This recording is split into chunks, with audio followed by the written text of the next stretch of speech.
Get out. Two words that shattered everything I thought I knew about family. My own daughter stood in the doorway, her husband's cruel smile behind her as they threw me, a 58-year-old widow who had just buried the love of my life, onto the street with nothing but two suitcases. They thought they could erase me, make me disappear into the shadows of their perfect life. They had no idea they had just awakened something far more dangerous than a broken mother. They had awakened a woman with nothing left to lose. If you want to see how far this story of betrayal and redemption travels, please comment with your city or country below.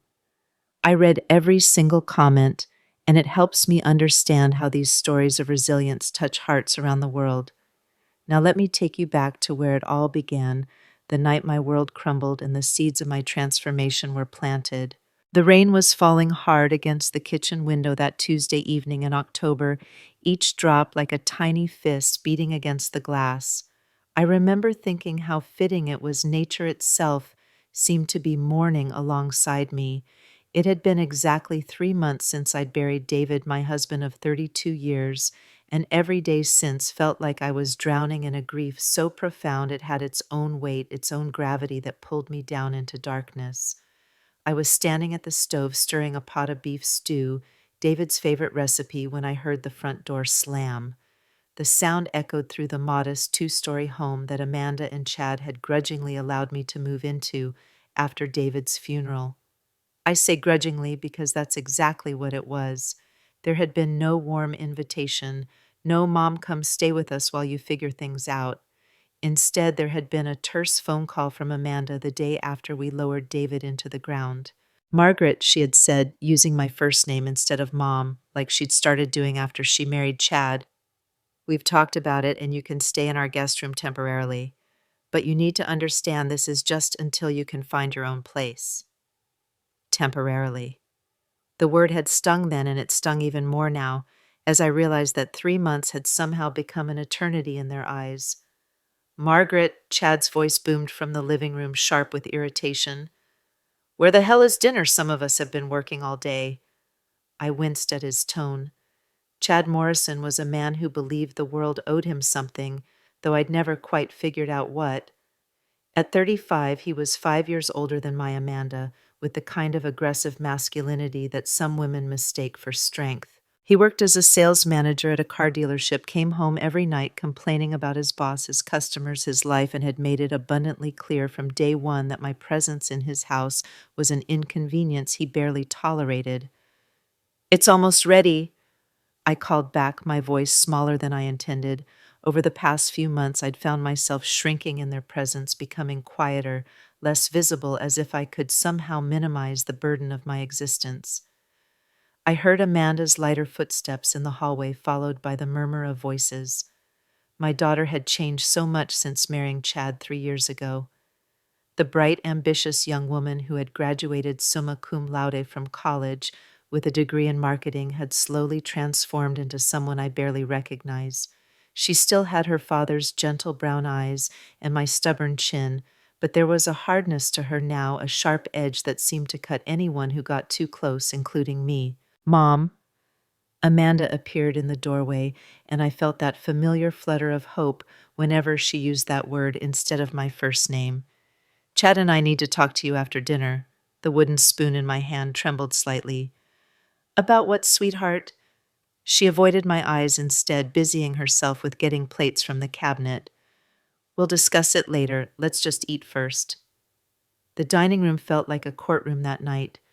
I had set the table with care, using the good china that Amanda had received as a wedding gift, but never used. I thought maybe if I made everything nice, created an atmosphere of family togetherness, whatever conversation they wanted to have would go easier. I was wrong. Chad attacked his food with the same aggression he brought to everything else in his life, cutting his meat with sharp, violent strokes that made the knife screech against the plate. Amanda picked at her stew, barely eating, her eyes fixed on some invisible point beyond my shoulder. "This is good, Mom," Amanda said quietly, and for a moment I felt a warmth spread through my chest. "Maybe it's too salty," Chad interrupted, not looking up from his plate. "And the meat's tough. Didn't your mother ever teach you how to cook properly, Margaret?" The casual cruelty of it hit me like a physical blow. My mother had died when I was 16, something Chad knew perfectly well. I had learned to cook from necessity, feeding myself and working my way through community college before meeting David, but explaining that would require Chad to care about my history, my struggles, my humanity, and we all knew he didn't. "I'm sorry," I whispered, hating myself for apologizing, but unable to stop the words from coming. "I can make something else. Don't bother," Chad said, pushing his plate away dramatically. "I'll grab something on the way to work tomorrow, assuming I can afford it, what with having an extra mouth to feed and all." Extra mouth. The phrase hit me like ice water. I looked at Amanda, waiting for her to say something to defend me, to remind her husband that I was her mother, not some freeloader who had wandered in off the street. But she just sat there staring at her barely touched food, silent as a grave. "Chad," I said, my voice stronger than it had been in months, "I've been paying you rent, $500 a month, which is more than fair for a single room." Chad's head snapped up, his pale blue eyes cold and calculating. $500 for a room in a house worth $300,000, for utilities, food, putting up with your constant moping around here like some ghost lady. You're getting the deal of the century." "I'm not lady," I said, feeling something stir in my chest, something that felt like anger, though I hadn't felt anger in so long I barely recognized it. "I'm Amanda's mother. I'm family." Chad laughed, and it was the ugliest sound I'd ever heard. "Family, is that what you call it? Because from where I'm sitting, you look like a middle-aged woman who couldn't be bothered to plan for her future and now expects her daughter to take care of her." "That's not," I started, but Chad wasn't finished. "You sold your house, right? After David died. Where did that money go, Margaret? Because it sure as hell didn't go toward finding yourself a place to live." My throat constricted. The money from the house sale, all $180,000 of it, had gone toward David's medical bills. 2 years of cancer treatments, experimental therapies, private specialists, anything that might give us a few more months together. I'd spent every penny trying to save the love of my life, and when that wasn't enough, I'd spent our savings, cashed in our retirement account, sold everything of value we owned. By the time David died, there was nothing left but grief and debt. But explaining that would mean revealing the depth of our financial devastation, admitting that the successful, stable life Amanda thought we'd lived had been an illusion built on credit cards and desperate hope. I couldn't bear to tarnish her memories of her father, couldn't stand the thought of her knowing how completely we'd failed to leave her anything of value. "The medical bills," I said simply, and Amanda's eyes finally met mine across the table. For just a moment, I saw something flicker there, understanding, maybe even compassion. But then Chad's voice cut through the air again, brutal and final.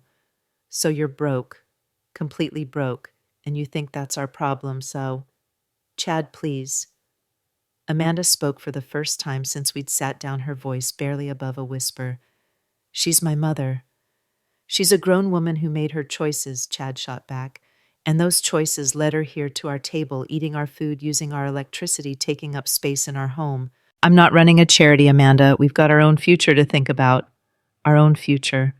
The way he said it made it clear that future didn't include me. I looked at my daughter, really looked at her, and saw something that broke my heart all over again. Amanda was trapped. Not physically, but emotionally, psychologically trapped in a marriage with a man who was slowly eroding everything soft and kind about her. She wanted to defend me. I could see it in her eyes. But she was afraid, afraid of Chad's anger, afraid of rocking the boat, afraid of standing up to the man who had somehow convinced her that love looked like control. "What do you want me to do?" I asked, setting down my fork and meeting Chad's stare directly. "Tell me what you want and I'll do it." Chad smiled then, and it was worse than his anger. It was the smile of a predator who had cornered his prey. "I want you gone," he said simply. "Not next month, not next week. Tonight. I want you to pack your things and leave. This isn't your home, Margaret. It never was. You're a guest who's overstayed her welcome, and frankly, we're tired of pretending otherwise." The silence that followed was deafening. I could hear the rain against the windows, the tick of the clock in the hallway, the sound of my own heartbeat thundering in my ears. But what I couldn't hear was my daughter's voice defending me. "Amanda," I whispered, turning to her with all the desperation of a drowning woman reaching for a life preserver. "Sweetheart, please. I know I'm not perfect, but I'm trying. I cook, I clean, I stay out of your way. I just need a little more time to figure out what comes next." Amanda's hands were shaking as she reached for her water glass. "Mom, she started, then stopped looking at Chad with something that might have been fear. "Maybe it would be better if you found your own place. We're newlyweds and we need space to build our life together." Newlyweds? They'd been married 3 years. "Where am I supposed to go?" I asked, hating the way my voice cracked on the words. "I don't have anywhere else." "That's not our problem," Chad said, standing up from the table with his plate in hand. "There are apartments, motels, shelters. Figure it out. But I want you out of my house tonight." My house. Not our house. His house. As if Amanda had no say in the matter, as if her opinion counted for nothing. "Chad, maybe we should—" Amanda started, but he cut her off with a look that could have frozen fire. "Amanda, we discussed this. We agreed. Don't start second-guessing now." They had discussed this. They had planned this. While I was cooking their meals and washing their clothes and trying to be invisible, they had been plotting my removal like I was some kind of pest infestation. I stood up slowly, my legs feeling weak and unsteady. "How long have you been planning this?" Chad shrugged. "Since the day you moved in. We thought you'd get the hint and leave on your own, but apparently you're thicker than we gave you credit for." The casual cruelty of it took my breath away. Every kindness I'd tried to show, every effort to be helpful, every attempt to earn my place in their home, it had all been meaningless. I was a burden they were eager to shed, a problem they were solving by making me someone else's responsibility. "I'll need some time to pack," I said, proud that my voice came out steady. "You've got an hour," Chad replied, already walking toward the kitchen. "I'm going to watch the game. When it's over, I want you gone." Amanda remained seated at the table, staring at her hands folded in her lap. The silence stretched between us, heavy with years of love and disappointment, and the growing distance that had opened up since she'd married Chad. "Amanda," I said softly, "look at me. Please." She raised her eyes, and I was shocked to see tears there, but she didn't say anything. Didn't apologize, didn't take it back, didn't stand up to her husband and say this was wrong. She just sat there crying silently while her mother was being thrown out into the night. "I love you," I whispered. "No matter what happens, no matter what you think of me, I will always love you. You're my daughter. You're my heart." Amanda's face crumpled, but she still didn't speak. Instead, she got up from the table and walked quickly toward the stairs, leaving me alone in the dining room with the remnants of what I'd hoped would be a family dinner. Upstairs in the small guest room that had been my refuge for 3 months, I packed my belongings with mechanical precision. It didn't take long. Most of my life with David had been sold or donated after his death. I had my clothes, a few pieces of jewelry, some photographs, and David's watch. Everything that mattered, everything that defined who I was, fit into 2 suitcases. As I folded my clothes, I found myself thinking about the woman I used to be. Before David got sick, I had been someone who laughed easily, who hosted dinner parties, who spoke her mind and didn't apologize for taking up space in the world. I had been a woman who knew her worth. When had I become this frightened creature who begged for scraps of affection from her own daughter? The sound of the television drifted up from downstairs, some sports announcer excitedly calling a play. Chad's game. The timer on my eviction. I zipped up the second suitcase and sat on the bed looking around the room that had briefly been home. It wasn't much: generic beige walls, a single window that looked out onto the neighbor's fence, furniture that belonged in a budget motel. But it had been mine, the only space I'd had to call my own since David died. A soft knock on the door made me look up. Amanda stood in the doorway, her face blotchy from crying. "Mom, she started, then stopped, wrapping her arms around herself. It's okay, I said, though it wasn't. Nothing about this was okay. No, it's not okay, Amanda said, stepping into the room. But I can't. Chad says if I don't support him on this, he'll know where my loyalties really lie. And I can't lose my marriage, Mom. I can't be alone. The irony was crushing. She couldn't be alone, so she was making sure I would be. I understand. I lied. Do you? Amanda sat down on the bed beside me, and for a moment she looked like the little girl who used to crawl into bed with me during thunderstorms. Do you really understand? Because I feel like the worst person in the world right now. You're not the worst person in the world, I said, reaching over to smooth her hair like I had when she was small. You're scared. And scared people sometimes do things they never thought they would do. Amanda leaned into my touch for just a moment, and I thought maybe this was when she would change her mind, when she would remember that she was my daughter before she was Chad's wife. But then Chad's voice boomed up from downstairs. Amanda, get down here. And just like that, the moment was gone. Amanda pulled away, wiping her eyes. I have to go, she said, standing up. I know. She paused at the door, her hand on the frame. Mom, I'm sorry. I'm so sorry. And then she was gone, leaving me alone with my suitcases and the sound of rain against the window. I sat there for a few more minutes, trying to summon the strength to stand up, to walk downstairs, to face Chad's smug satisfaction at having won. But mostly I was trying to figure out how I had become a woman who could be disposed of so easily. When I finally made it downstairs, Chad was sprawled on his recliner, beer in hand, eyes glued to the television. He didn't look at me as I set my suitcases by the door. Good, he said. I was starting to think I'd have to call the cops to have you removed. Amanda was nowhere to be seen. Chad, I said, and he reluctantly turned his attention away from the game. I need you to know something. He raised an eyebrow, clearly impatient. You're making a mistake, I said quietly. Not just about me, but about what kind of man you're choosing to be.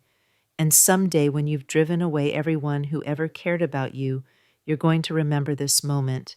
You're going to remember that you threw out a woman who had just lost her husband, who had nowhere else to go, who was trying her best to be grateful for the smallest kindness. And you're going to have to live with that. Chad laughed. Is that supposed to be some kind of threat? Because if it is, you're even more pathetic than I thought. I picked up my suitcases. It's not a threat, Chad. It's a promise. Not from me, from life. Life has a way of teaching people like you exactly who they really are. I walked to the door, turned the handle, and stepped out into the rain. Behind me, I heard Chad call out, "Don't let the door hit you on the way out." But I also heard something else, a sound that might have been a sob coming from somewhere upstairs. The rain soaked through my coat within seconds. I stood on the porch for a moment, looking back at the house where my daughter lived, where warm light glowed in the windows, and my own family continued their evening without me. Then I picked up my suitcases and walked into the night. The nearest motel was a rundown place called the Starlight Inn, the kind of establishment that rented rooms by the hour and didn't ask too many questions. The desk clerk was a tired-looking woman in her 60s who took my cash without comment and handed me a key attached to a plastic diamond. Room 12, she said. Ice machine's broken vending machine only takes exact change, and if the toilet doesn't work, jiggle the handle. The room was everything I expected and worse. Stained carpet, a bed that had seen better decades, and a bathroom that smelled like bleach and despair. But it was mine for the night, and right then that felt like more than I'd had in months. I sat on the edge of the bed and finally allowed myself to cry. Not the quiet, controlled tears I'd been shedding for months, but big, ugly sobs that came from somewhere deep in my chest. I cried for David, for the life we'd built that was now nothing but memory. I cried for Amanda, for the little girl who used to tell me I was the best mommy in the whole world. I cried for myself, for the woman who had somehow become so invisible that even her own daughter could erase her without a second thought. But as I sat there in that terrible motel room, something else began to stir alongside the grief. It was small at first, just a tiny flame in the darkness, but it was growing. It felt like anger, but cleaner than that. It felt like determination. They thought they could dispose of me.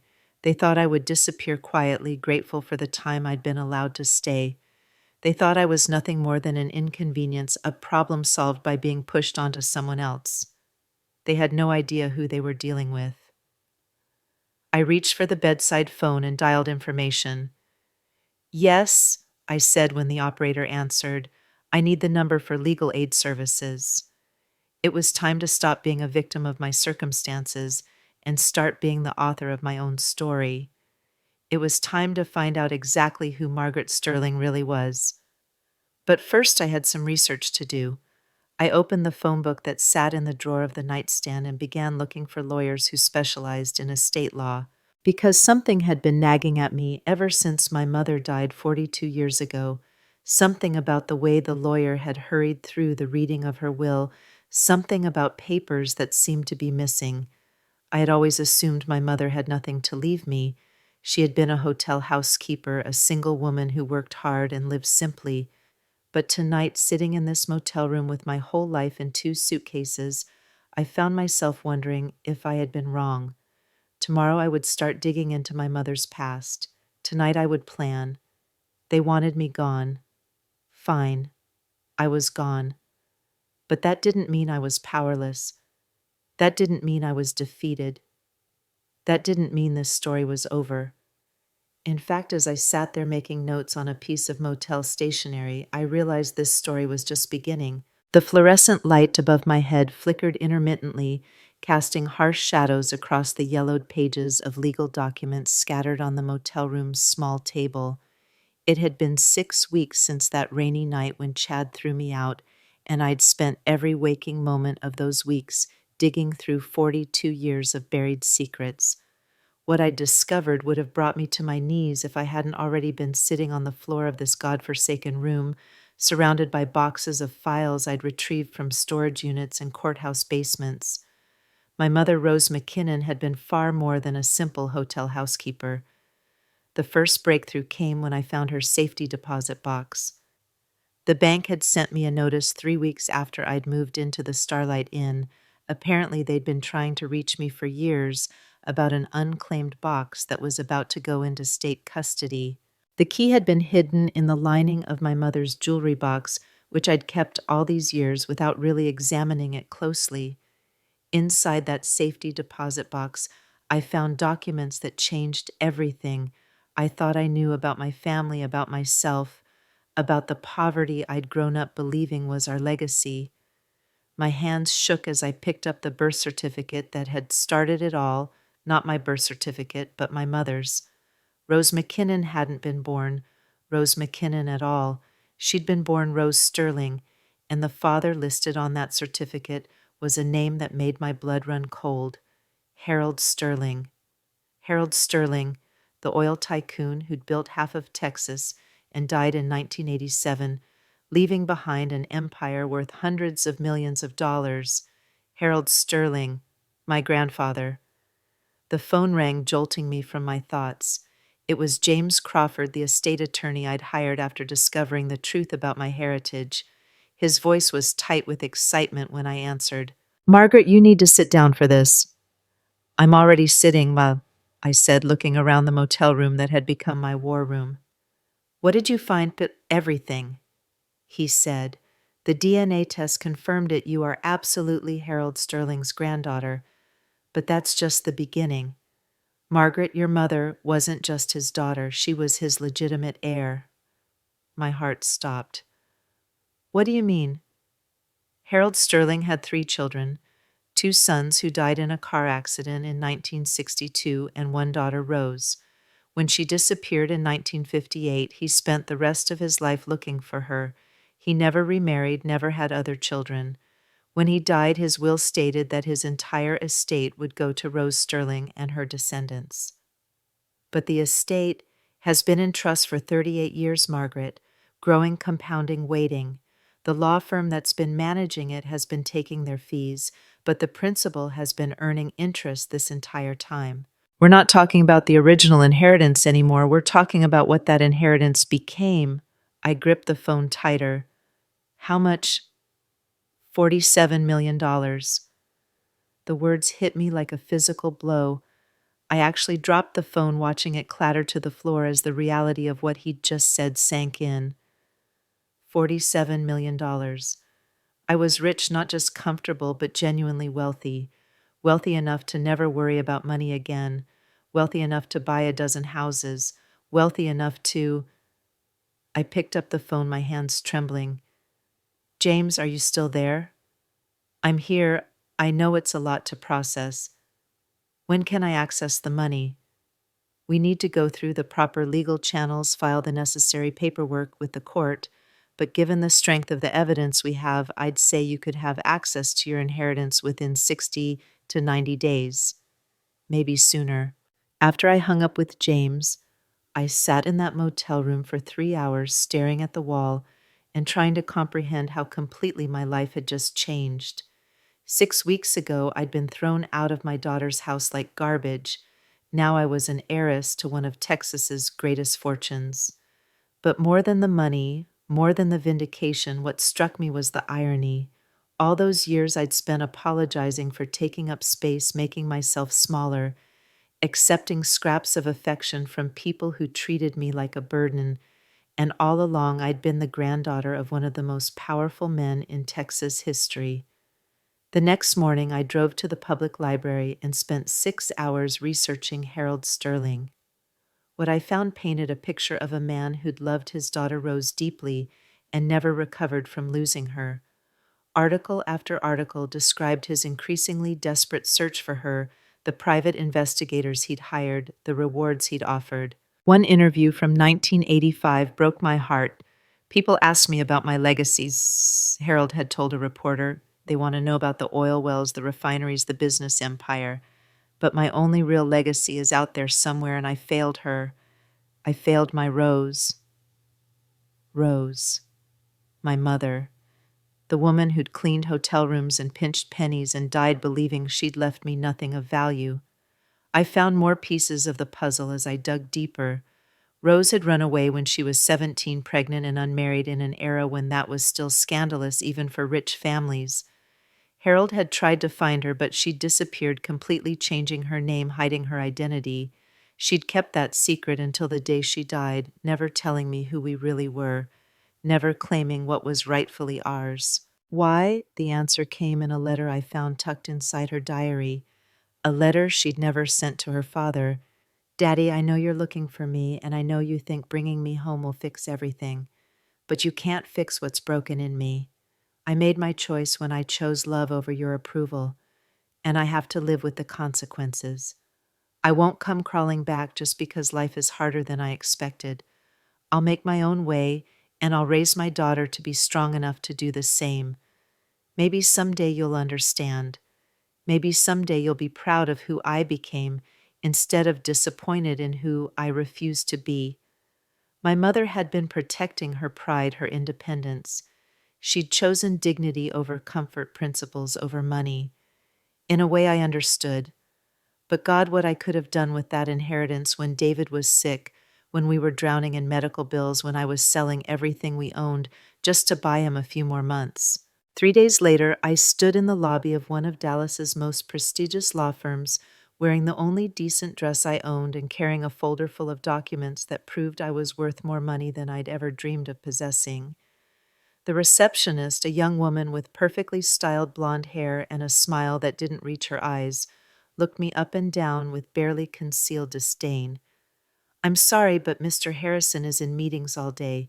If you'd like to make an appointment, tell Mr. Harrison that Margaret Sterling is here to discuss the Harold Sterling estate, I said quietly.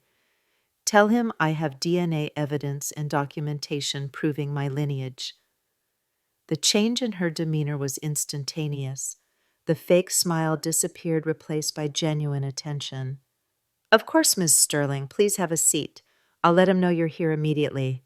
And within 5 minutes, I was sitting across from Robert Harrison, the senior partner who'd been managing my grandfather's estate for the past 15 years. He was a distinguished man in his 60s, with silver hair and the kind of expensive suit that costs more than most people made in a month. "Ms. Sterling," he said, reviewing the documents I'd brought, "I have to say we've been hoping someone would come forward with a legitimate claim to this estate. It's been a considerable responsibility managing assets of this magnitude without clear beneficiaries." "But you must have looked for Rose's descendants," I said.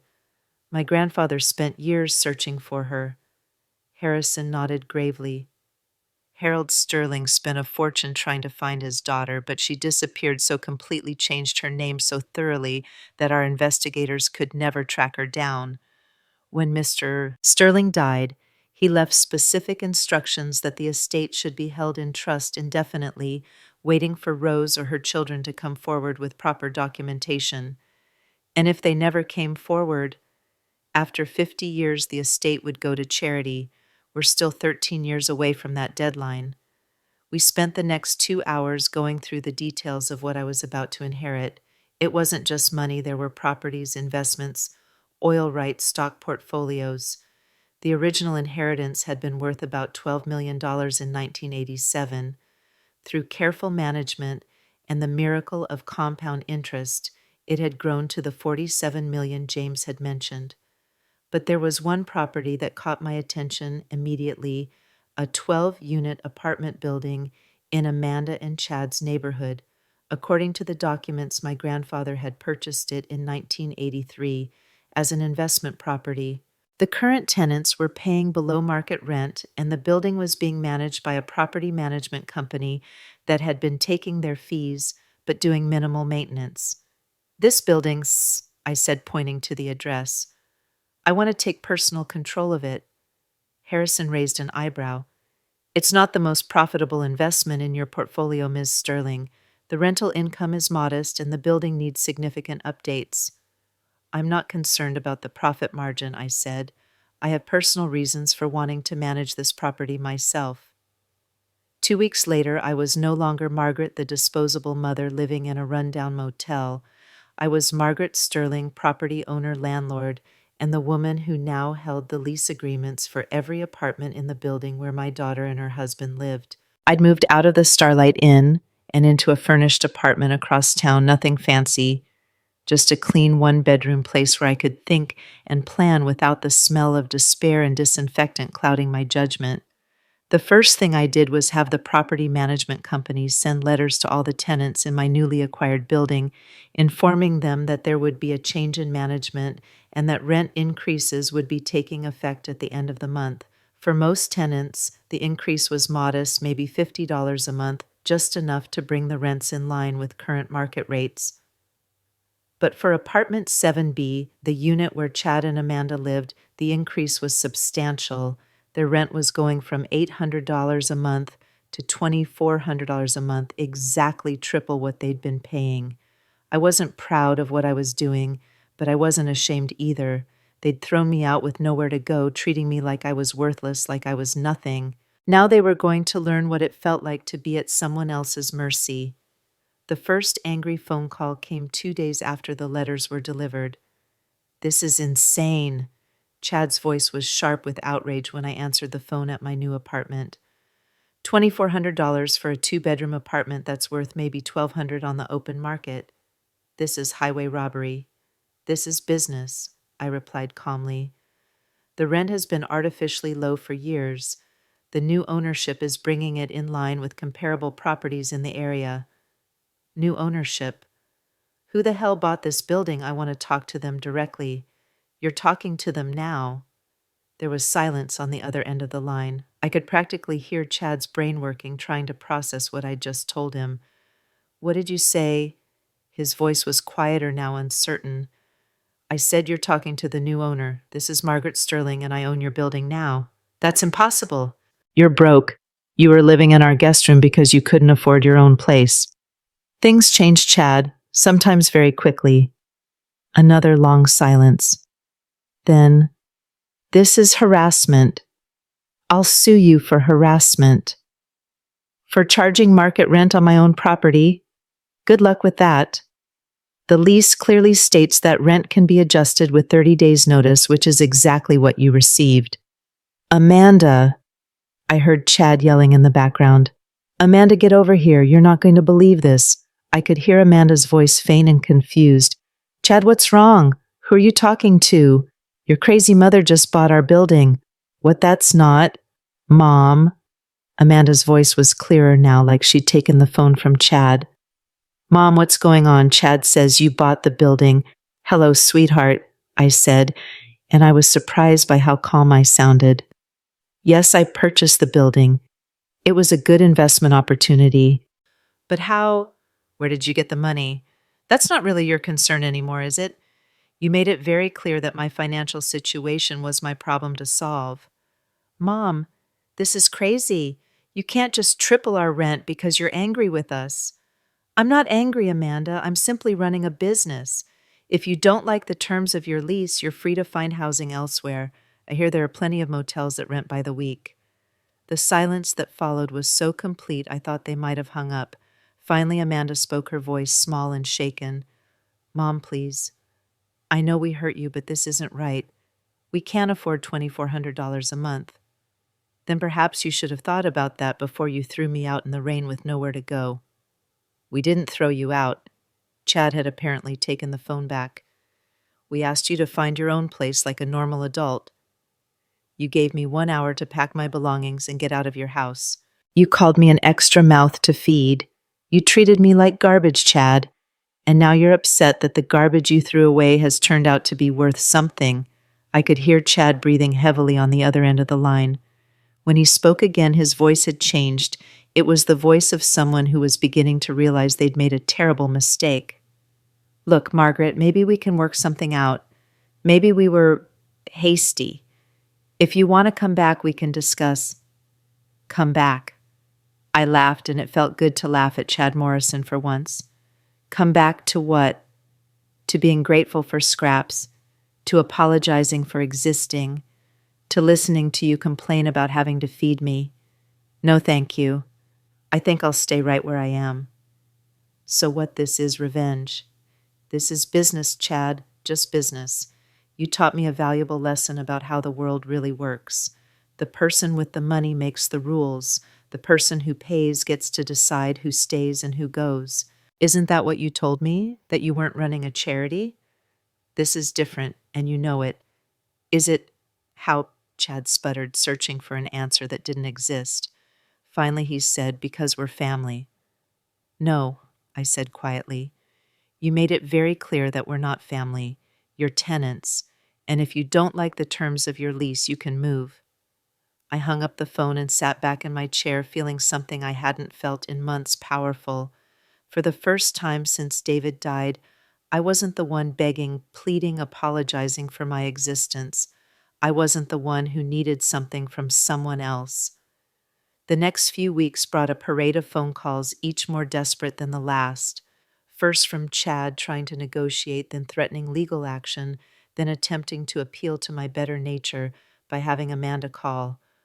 Mom, Amanda's voice was thick with tears during one late-night call. Please, we can't afford this rent. Chad's talking about us having to move back in with his parents. That sounds like a you problem, sweetheart, I said, borrowing Chad's favorite phrase. I'm sure his parents would be happy to have an extra mouth to feed. Mom, don't do this. Don't become someone cruel. I'm not cruel, Amanda. I'm just not a victim anymore. There's a difference. This isn't you. The mother I know would never hurt people like this.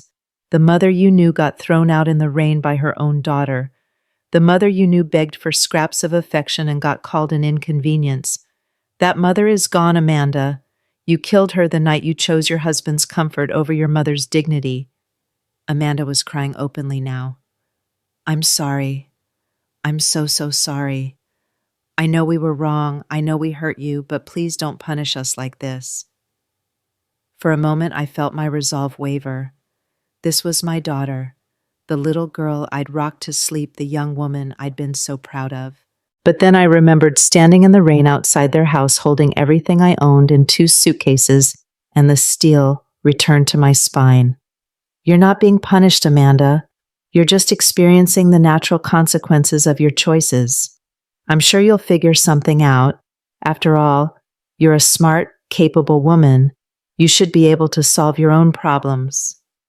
2 months after the rent increase took effect, I received a call from the property management company I'd hired to handle day-to-day operations at the building. The property manager, a sharp woman named Lisa Chen, sounded both frustrated and impressed when she called. Ms. Sterling, I have to ask what's your history with the tenants in 7B, because they've been calling my office every day for the past 2 weeks asking to speak with you directly. They're family, I said simply.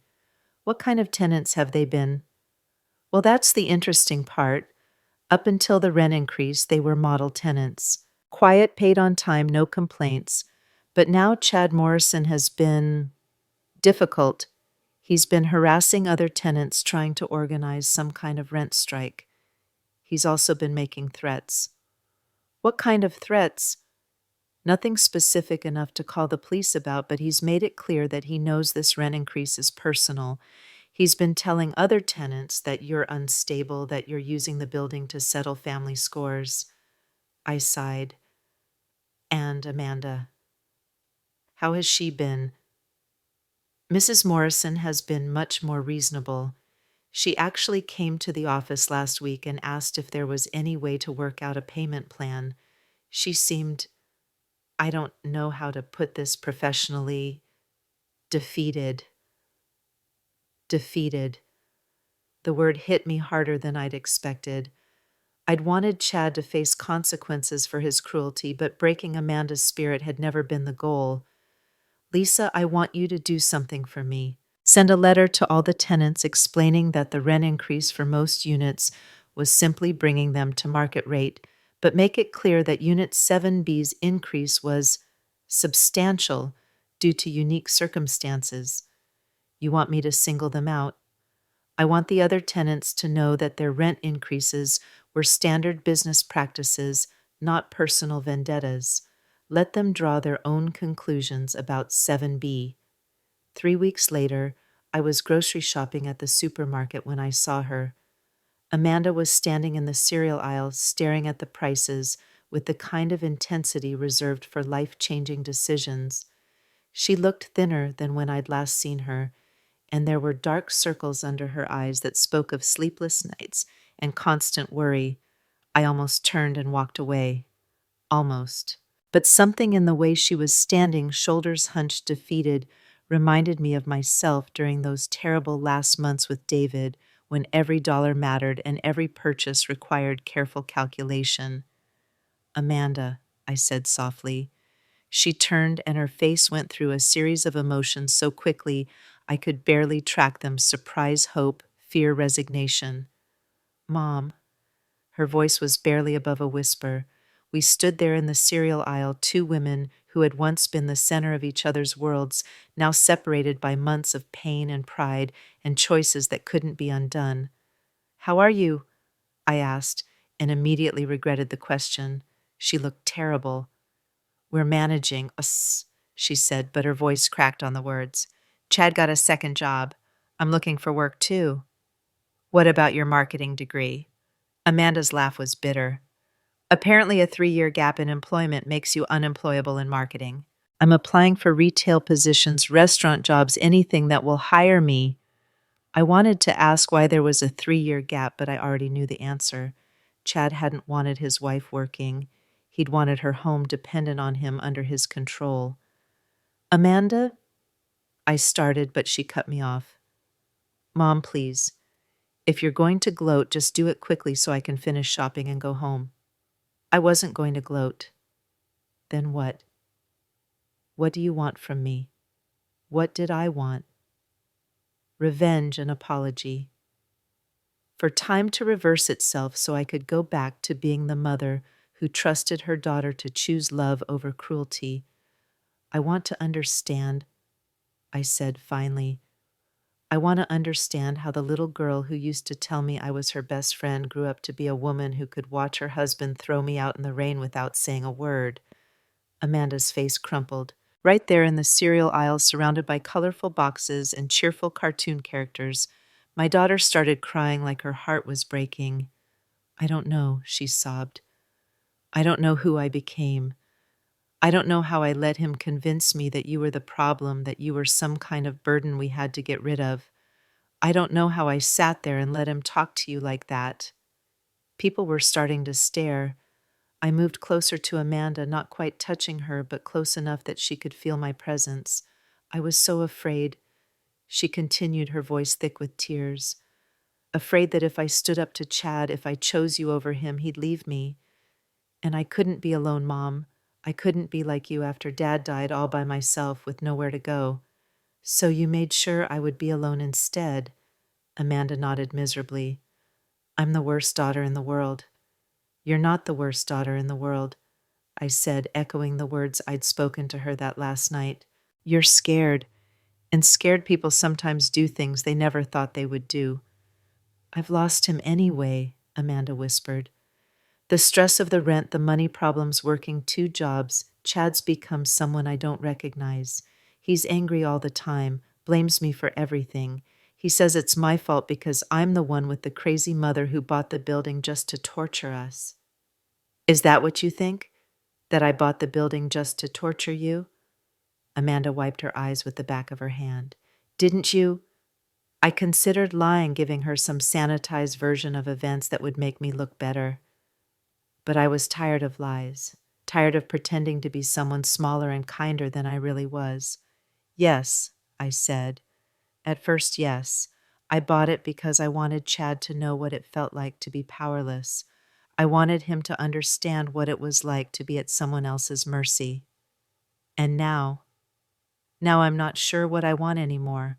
And we stood there in silence for a moment, 2 women trying to figure out how to bridge a gap that felt as wide as an ocean.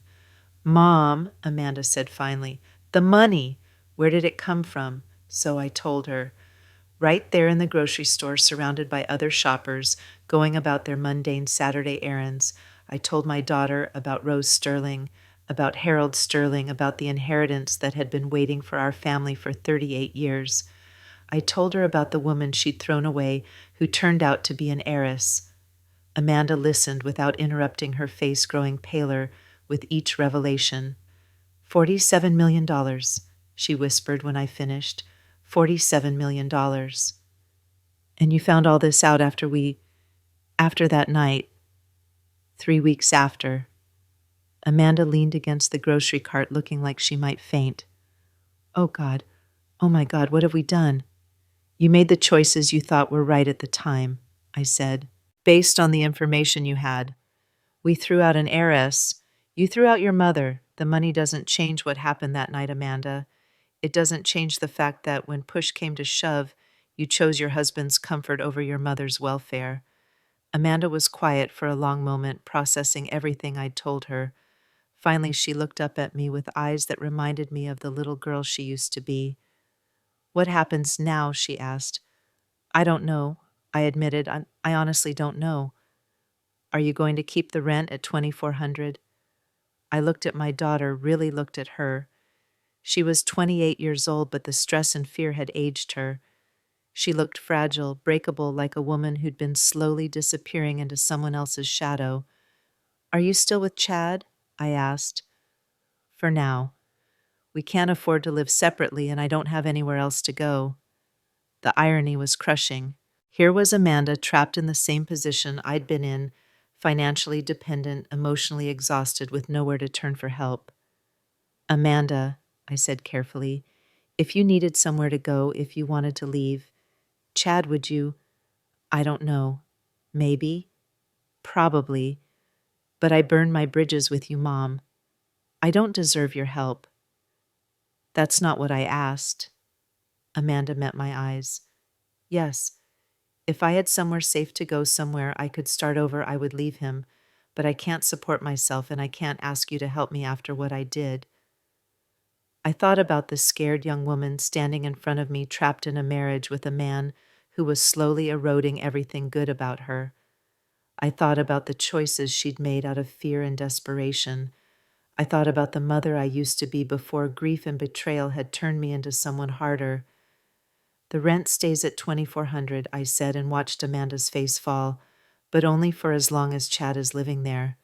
Amanda looked confused. What do you mean? I mean that if you were to leave your husband, if you were to find yourself in need of a place to live, I might know of a nice one-bedroom apartment that could be available at a very reasonable rate.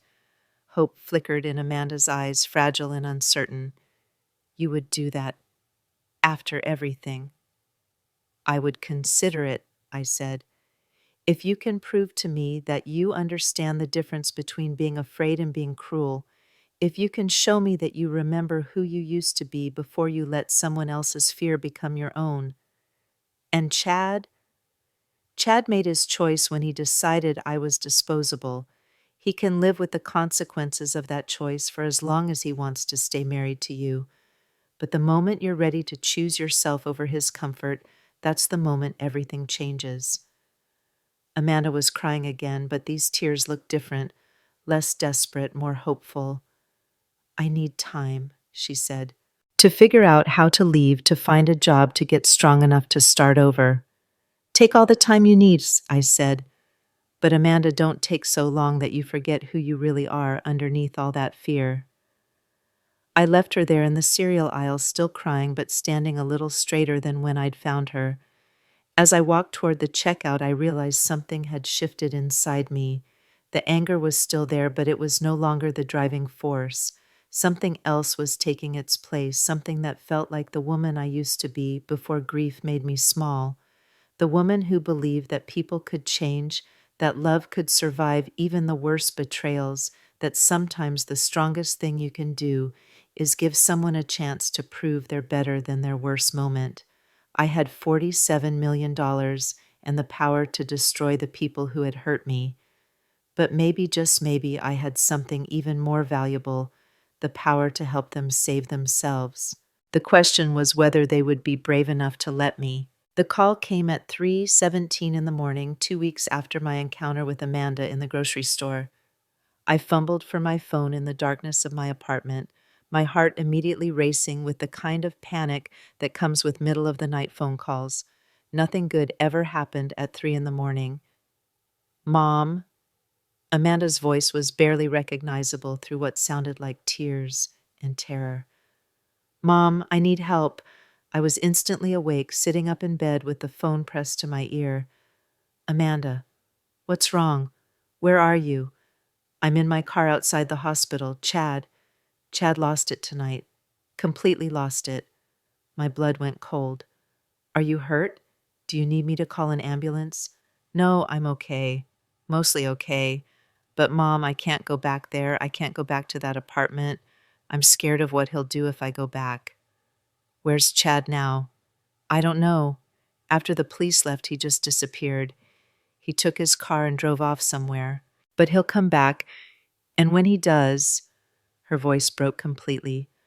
Police, Amanda, tell me what happened. Through her tears, the story came out in broken pieces. Chad had been drinking more than usual lately, according to Amanda. The stress of the increased rent, working 2 jobs, watching their savings evaporate, had been eating at him for weeks. But tonight, something had snapped.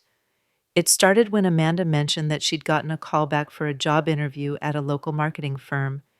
Instead of being happy for her, Chad had exploded. How dare she try to get a job without discussing it with him first? Was she planning to abandon him like her crazy mother had abandoned her family? The argument escalated quickly.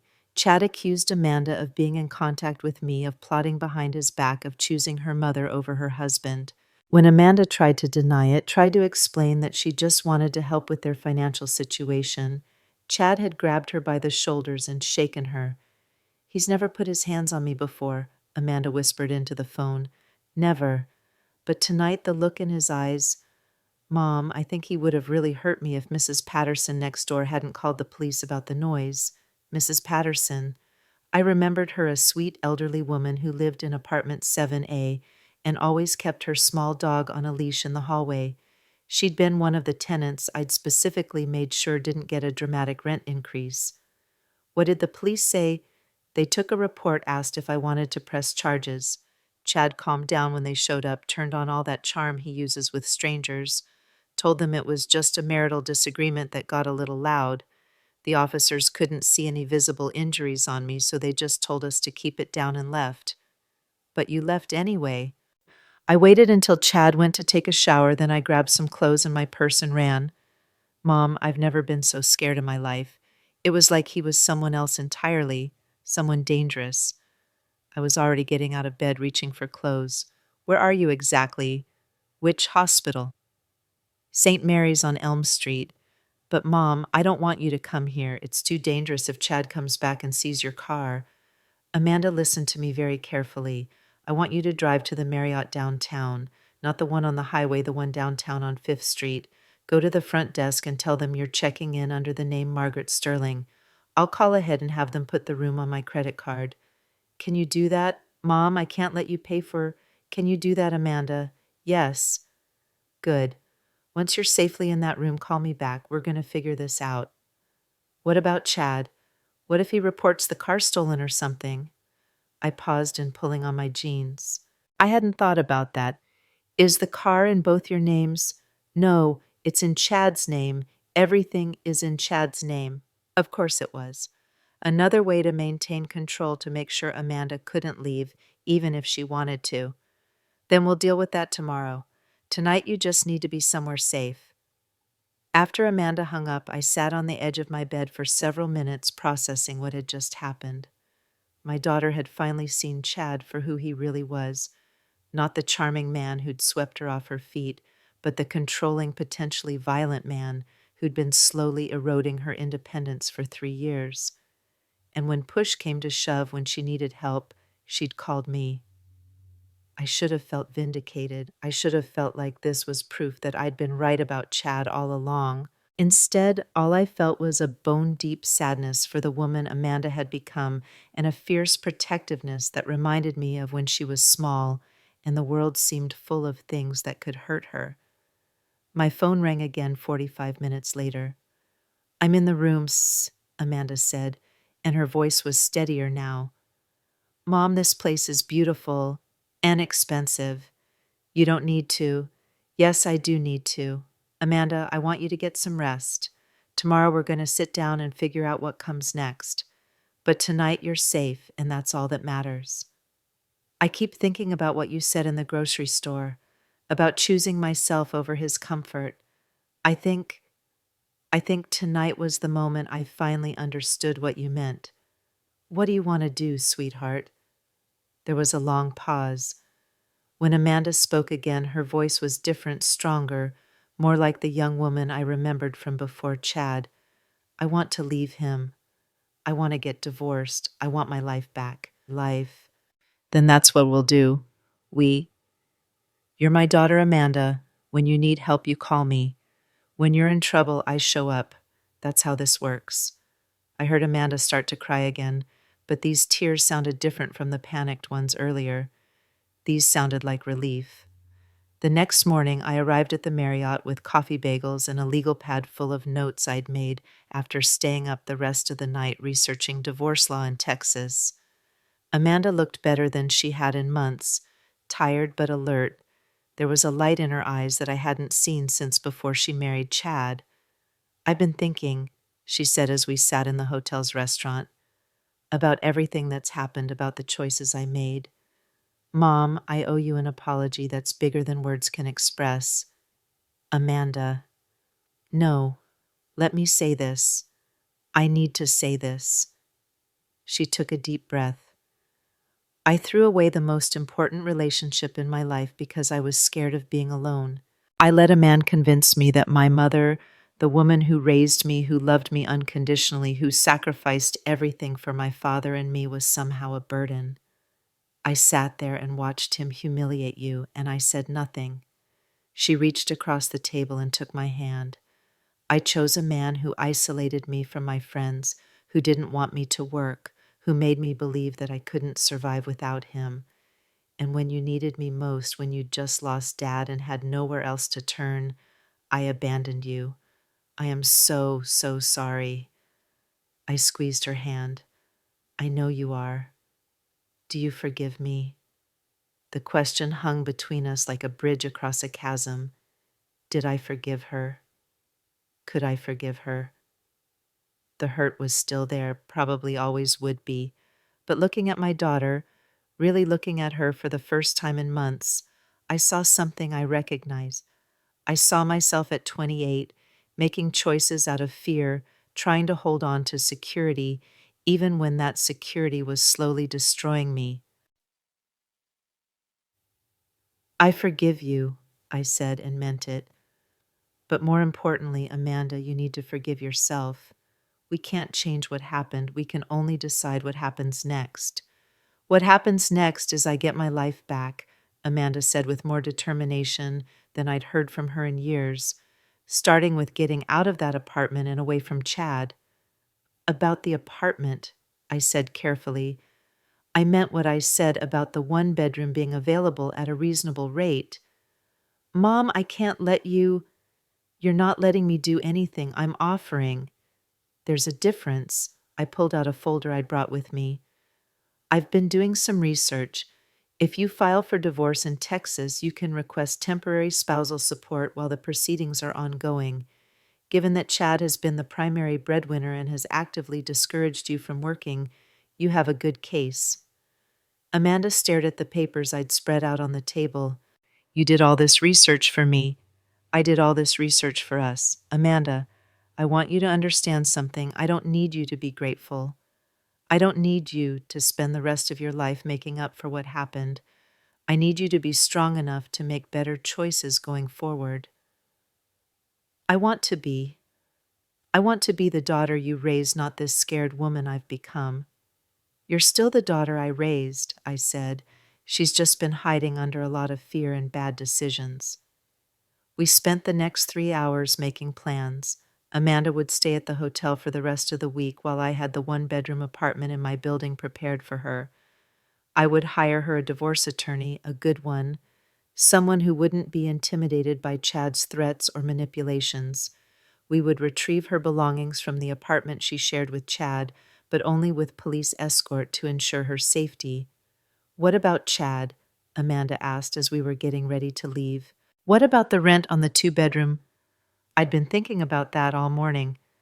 The rent increase was always about making Chad face consequences for his actions. If you're not living there, if you're not benefiting from the artificially low rent, then there's no reason to continue subsidizing his lifestyle. So you'll lower it back to what it was. No, I said firmly. I'll keep it exactly where it is. Chad Morrison wanted to learn what it was like to have all the power in a relationship. Now he gets to learn what it's like when someone else holds the cards. 3 days later, I stood in the lobby of my apartment building watching as Amanda supervised the police officers who were helping her remove her belongings from apartment 7B. Chad was there, of course, making a scene that could be heard throughout the building. "This is kidnapping," Chad shouted as the officers carried Amanda's clothes to their patrol car. "She's my wife. You can't just help her steal my property." "Sir," Officer Martinez said patiently, "we've explained this to you 3 times. These are her personal belongings. She has every right to take them."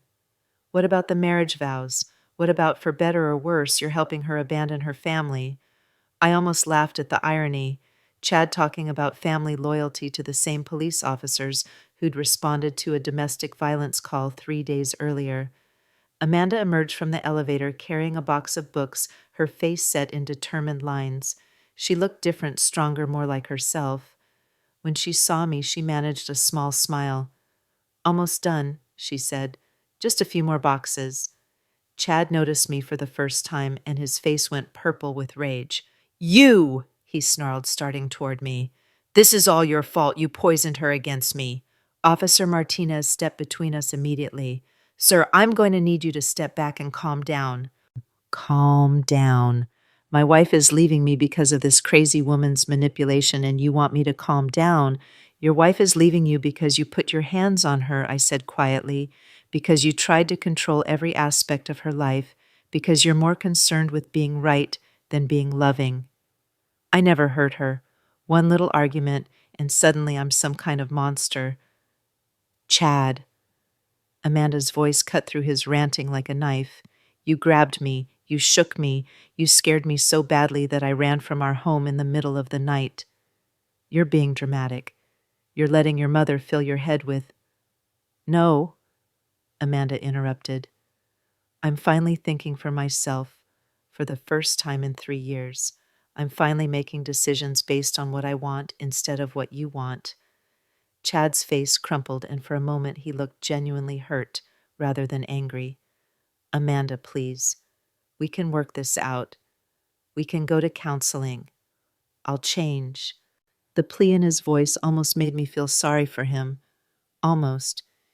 You had 3 years to change Chad, 3 years to treat me like a partner instead of a possession. You chose not to. Because of her, Chad pointed at me accusingly. Everything was fine until she moved in and started filling your head with poison. Everything was fine. Amanda's voice rose dangerously. Chad, I hadn't worked in 3 years because you convinced me I didn't need to. I had no friends because you said they were a bad influence. I hadn't talked to my mother in months before Dad died because you said she was too needy. How was any of that fine? I watched my daughter stand up to her husband, and I felt a pride so fierce it took my breath away.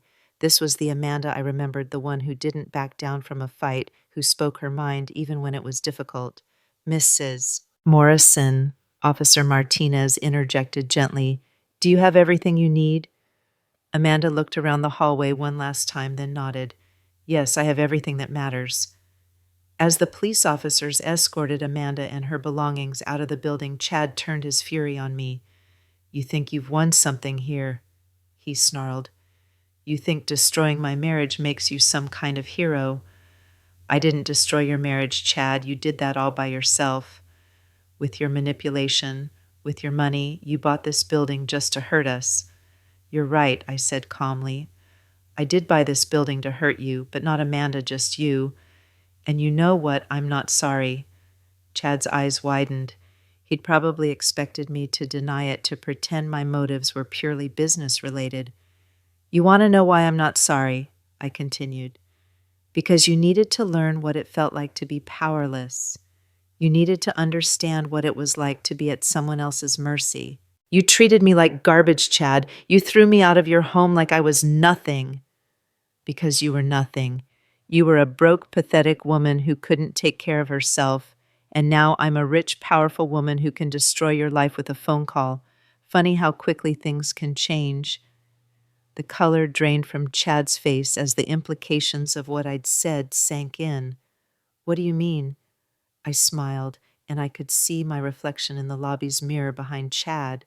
The woman looking back at me was someone I barely recognized, confident, unafraid, dangerous in the way that only comes from having nothing left to lose and everything to gain. I mean that I own this building, Chad. I own your lease, and right now you're 3 months behind on rent.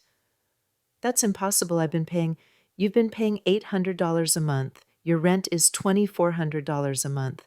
By my calculations, you owe me $4,800 in back rent. Chad's mouth opened and closed like a fish out of water. You can't do this. I'll sue you. You'll what? Take me to court. I have more money than you'll see in a lifetime, Chad. I have lawyers who eat people like you for breakfast, and I have documentation of every threat you've made, every time you've harassed other tenants, every law you've broken. I stepped closer to him, close enough that he had to look down at me, this woman he'd once called pathetic and powerless. Here's what's going to happen, I said quietly. You have two choices. Choice one, you can pay the $4,800 you owe me plus the $2,400 for next month's rent and continue living here while I make your life as miserable as you made mine. And choice two, you can pack your things and get out tonight. I'll consider your debt forgiven if you're gone by midnight.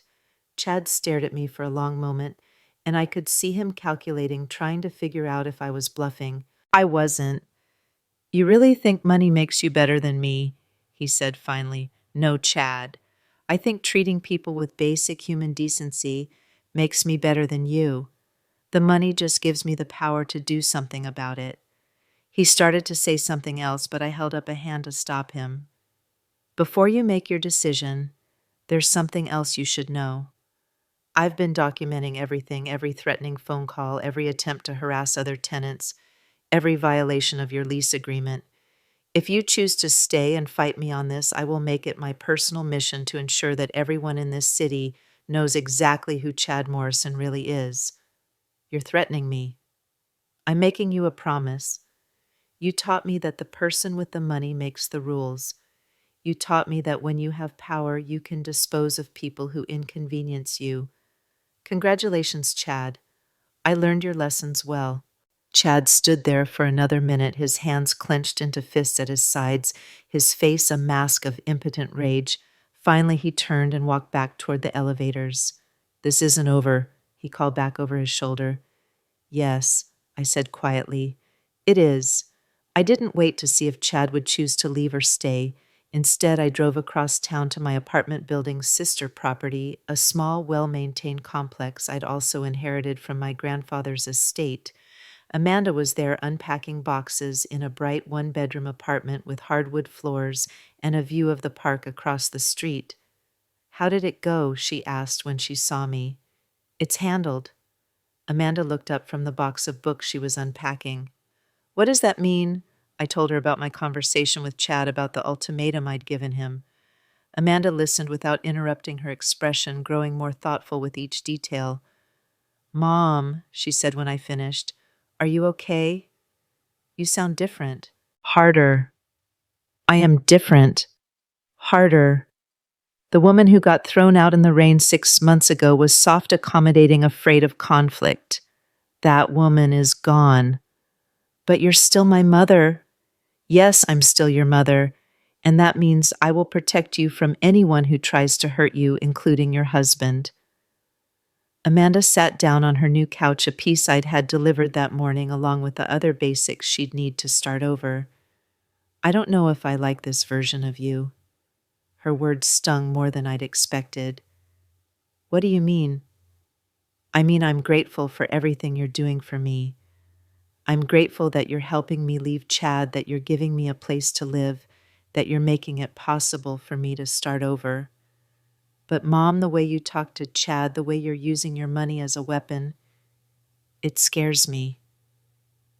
I sat down across from Amanda, studying my daughter's face. Would you prefer that I be the woman who begs for scraps of affection, the woman who apologizes for existing? No, of course not. But there has to be something between being a doormat and being...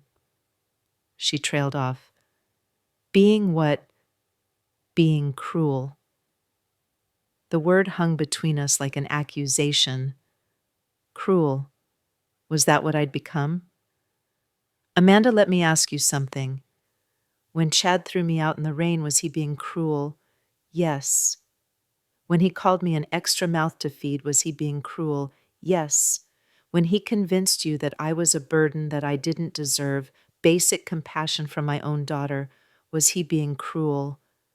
Amanda's eyes filled with tears. Yes. Then why is it cruel when I hold him accountable for those choices? Because you have all the power now, because you're rich and he's not, because you can destroy him and he can't fight back. I leaned forward, taking Amanda's hands in mine. Sweetheart, power isn't cruel. How you use power determines whether you're cruel. I could have Chad evicted tonight and blacklisted from every apartment complex in the city. I could ruin his credit, destroy his career, make it impossible for him to find work.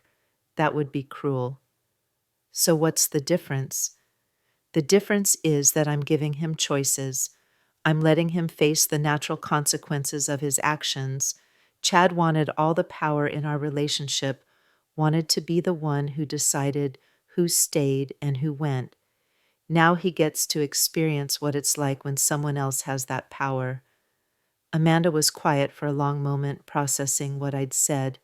Finally, she looked up at me with eyes that reminded me of the little girl she'd once been.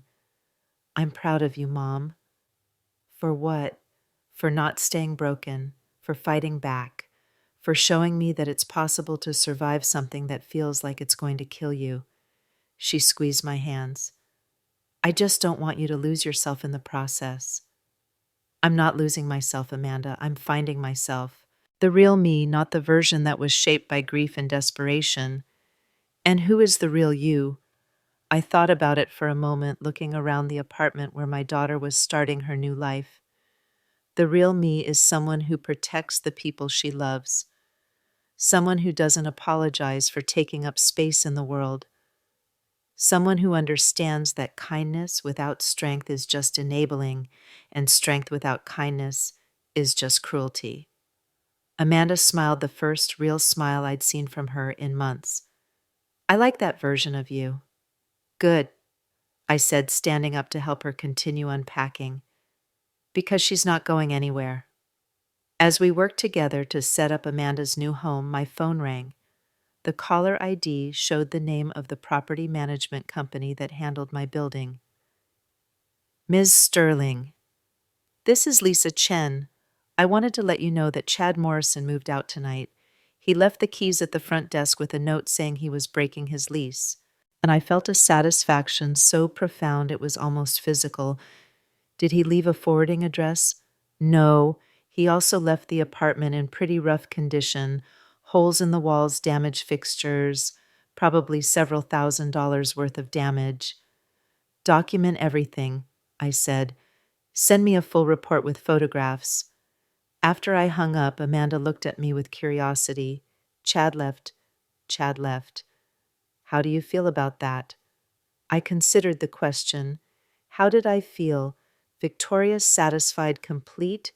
I feel like justice was served, I said finally, but not revenge justice. There's a difference. Amanda nodded thoughtfully. What's the difference? Revenge would have been destroying him completely, taking everything he had, making sure he never recovered. Justice was giving him the same choice he gave me, adapt to new circumstances or leave. And he chose to leave. He chose to leave rather than face the consequences of his actions, which tells you everything you need to know about who Chad Morrison really is. We continued unpacking in comfortable silence for a while, two women rebuilding their relationship one box at a time. As the sun set outside Amanda's new windows, casting golden light across her fresh start, I realized that something fundamental had shifted between us. For the first time in months, maybe years, we felt like equals. Not mother and child, not victim and rescuer, but two women who had survived their worst moments and were choosing to move forward together. The woman who had been thrown out in the rain was gone forever. In her place was someone stronger, someone who understood that power was only meaningful if you used it to protect the things that mattered most. And nothing mattered more than family, even family that had forgotten temporarily how to love you back. The divorce papers were filed on a Tuesday morning in November, exactly 2 months after Chad had skulked out of my apartment building in the middle of the night. I sat beside Amanda in her lawyer's office watching my daughter sign document after document that would legally sever her ties to the man who had spent 3 years systematically dismantling her sense of self-worth. This restraining order, attorney Sarah Whitman explained, sliding another paper across the mahogany desk, prohibits Chad from contacting you directly or through intermediaries. It also bars him from coming within 500 feet of your residence or workplace. Amanda's hand trembled slightly as she signed her name. Do you think he'll violate it? Sarah, a sharp woman in her 50s with steel gray hair and the kind of confidence that came from winning more battles than she'd lost, leaned back in her chair. Men like Chad Morrison typically follow one of two patterns when they lose control. They either disappear completely or they escalate. Given his history of harassment and the financial pressure you've put on him, Mrs. Sterling, I'd say we should be prepared for escalation. I felt a chill run down my spine. What kind of escalation? Stalking threats, attempts to intimidate Amanda into withdrawing the divorce petition. Sometimes they try to hurt the person they perceive as being responsible for their wife's betrayal. Sarah looked directly at me. You should be careful, Mrs. Sterling. From Chad's perspective, you're the architect of his downfall. Amanda reached over and grabbed my hand. Mom, maybe I should handle this on my own. I don't want you getting hurt because of my mess. This isn't your mess, sweetheart, and I'm not going anywhere. But Sarah's warning proved prophetic sooner than any of us expected. The harassment started small, hang-up calls to my apartment at odd hours, someone going through my mailbox, my car being keyed while I was grocery shopping. I might have dismissed these incidents as random urban annoyances, if not for the pattern they formed. The first real escalation came 3 weeks after the restraining order was filed.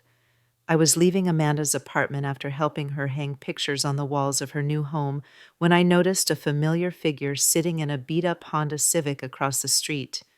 Chad was slouched behind the wheel wearing a baseball cap pulled low over his eyes, but I'd recognize that jawline anywhere. I walked directly to his car and tapped on the passenger window. Chad startled, then reluctantly rolled it down. "Margaret," he said, trying to sound casual and failing miserably. "Fancy running into you here." "Cut the act, Chad. You're stalking my daughter." "I'm sitting on a public street in my car. Last I checked, that wasn't illegal." "It is when you have a restraining order that prohibits you from being within 500 feet of Amanda's residence." Chad's face flushed red. "I'm not here for Amanda. I'm here for you." "Excuse me. You destroyed my life," he said, and the mask of casual indifference finally slipped completely. "You took my wife, my home, everything I worked for." "And for what?"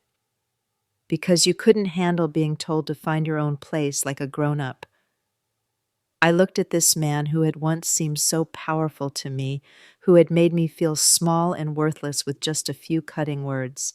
Sitting in his dented car, unshaven and desperate, he looked pathetic rather than threatening. "Chad, I didn't take anything from you. I gave you choices and you made them. You chose to treat me like garbage.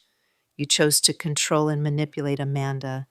You chose to put your hands on her when she tried to assert some independence. Every single consequence you're facing is the direct result of your own actions." "That's bullshit and you know it." Chad's voice rose dangerously. "Everything was fine until you showed up with your sad story and your manipulation. Everything was fine for you.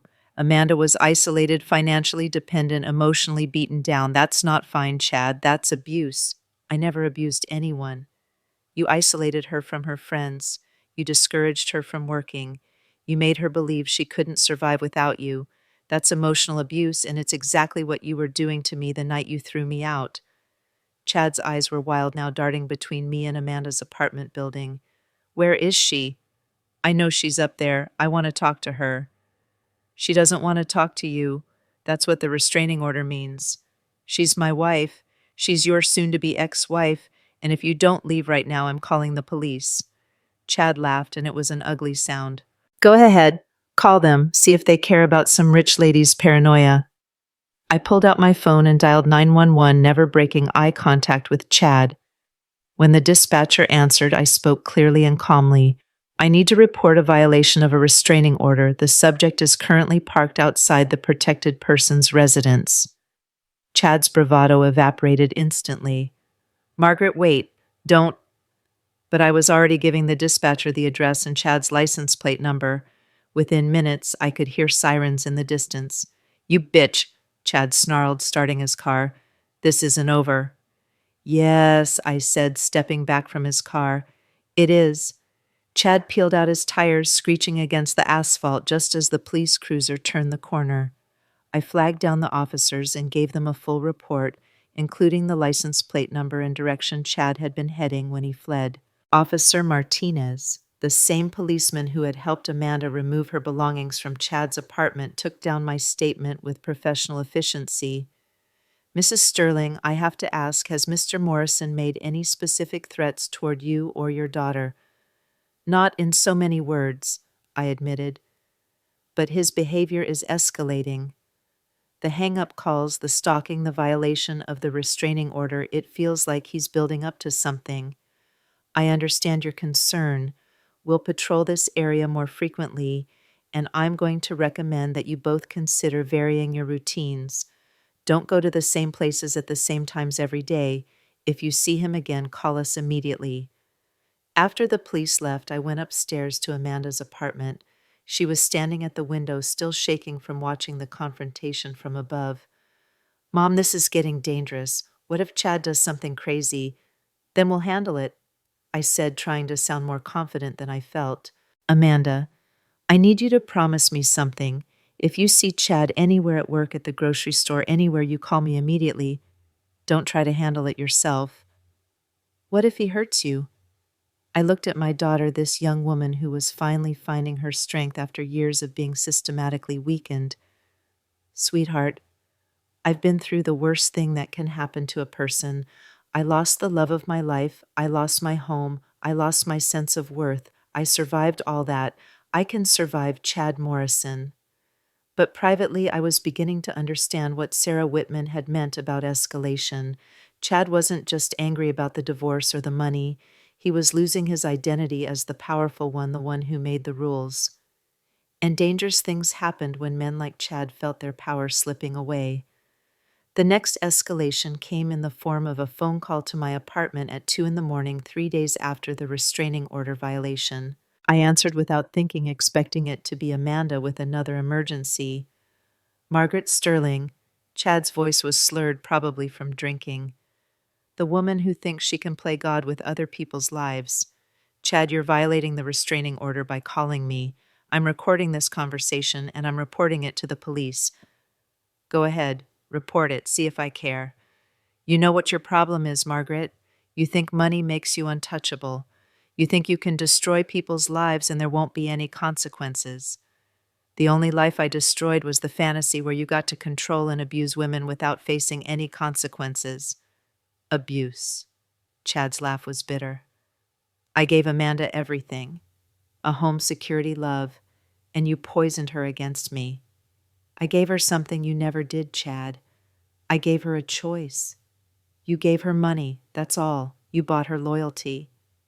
I gave her the independence to make her own decisions about her life, something you spent 3 years taking away from her. There was silence on the other end of the line, and for a moment I thought Chad had hung up. Then his voice came back quieter but infinitely more menacing. You know, Margaret, you're not as untouchable as you think you are. My blood went cold. What does that mean? It means money can't protect you from everything. It means there are some things that can't be bought or sold or controlled. It means that sometimes people who think they're safe find out they're not. The line went dead. I called the police immediately, but when they arrived to take my statement, Officer Martinez looked frustrated. Mrs. Sterling, I believe you that this call was threatening, but legally, it's pretty vague.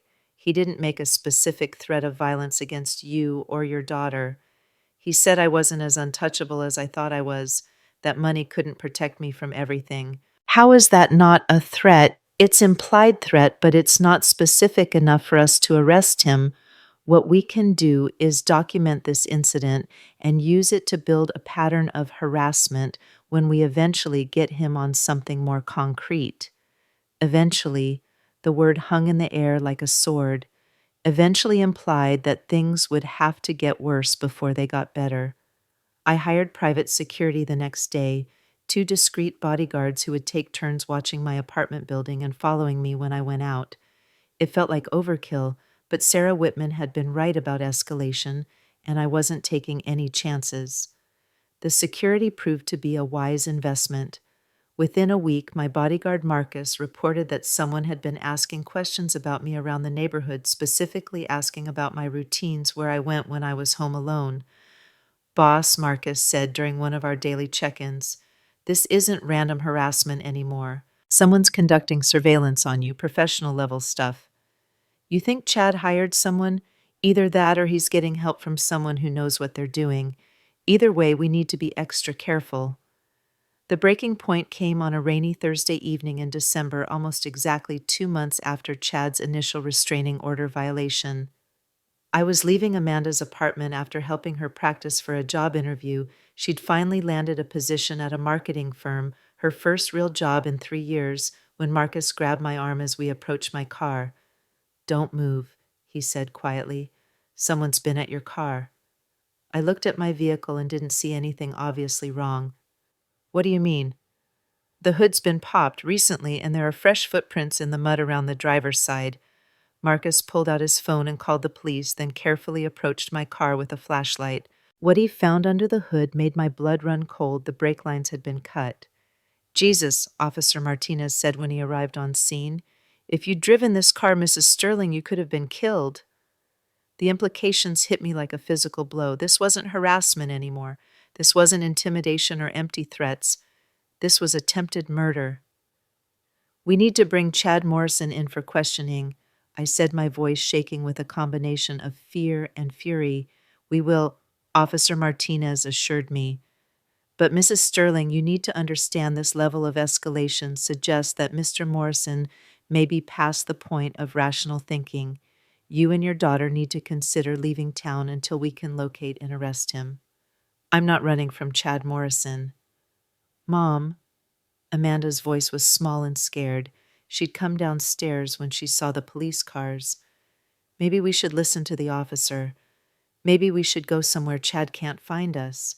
I looked at my daughter, at the fear in her eyes, and felt something crystallize inside me. For months, Chad had been trying to make us afraid, trying to regain control through intimidation and violence. If we ran now, he won. If we hid, he got exactly what he wanted, the power to dictate our lives through fear. No, I said firmly. We're not running. We're not hiding. We're ending this.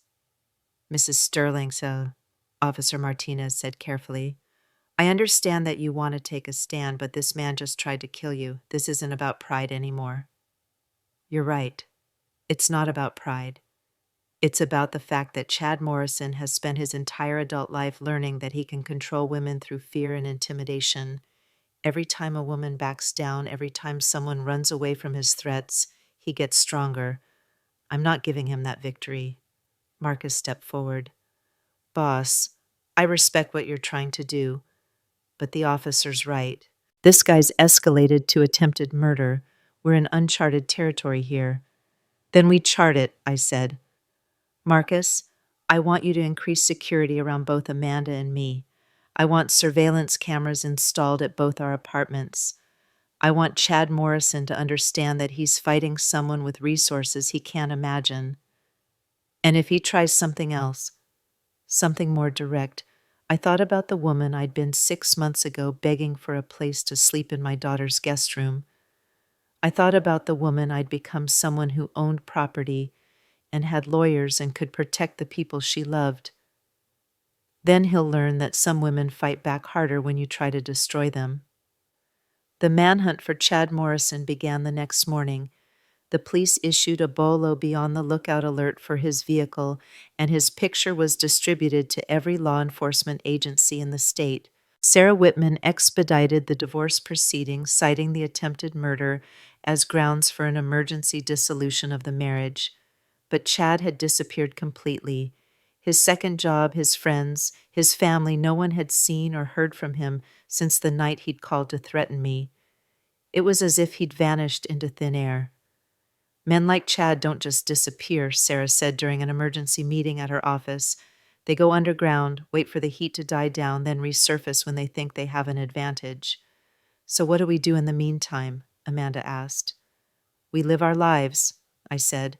We don't let him win by making us prisoners in our own homes. But living our lives proved easier said than done. Every phone call made us jump. Every unexpected knock on the door sent Amanda into a panic. The security cameras I'd installed showed nothing but normal neighborhood activity, but the knowledge that Chad was out there somewhere planning God knows what cast a shadow over everything we did. 2 weeks into the manhunt, Marcus approached me with news that chilled me to the bone. Boss, I've been doing some digging into Chad Morrison's background. There's something you need to know. We were sitting in my apartment going over security protocols when Marcus pulled out a manila folder thick with documents. Chad Morrison has a history, he said. 3 years before he met Amanda, he was arrested for stalking an ex-girlfriend in Colorado. Charges were eventually dropped when the woman moved out of state. My stomach dropped. Amanda doesn't know about this. There's more. 5 years ago, he was involved in a domestic violence incident with another ex-girlfriend. Again, charges were dropped when the woman declined to press charges. Jesus, how did Amanda not know about this when she married him? Different states sealed records, charges dropped. Unless you specifically looked for this information, you'd never find it. And let's be honest, when you're in love, how many people do background checks on their partners? I thought about my daughter, young and trusting, meeting this charming man who seemed to offer security and love. She never would have suspected that she was dating a man with a history of violence against women. Marcus, there's something else, isn't there? The ex-girlfriend in Colorado, the one who moved out of state. She didn't just move.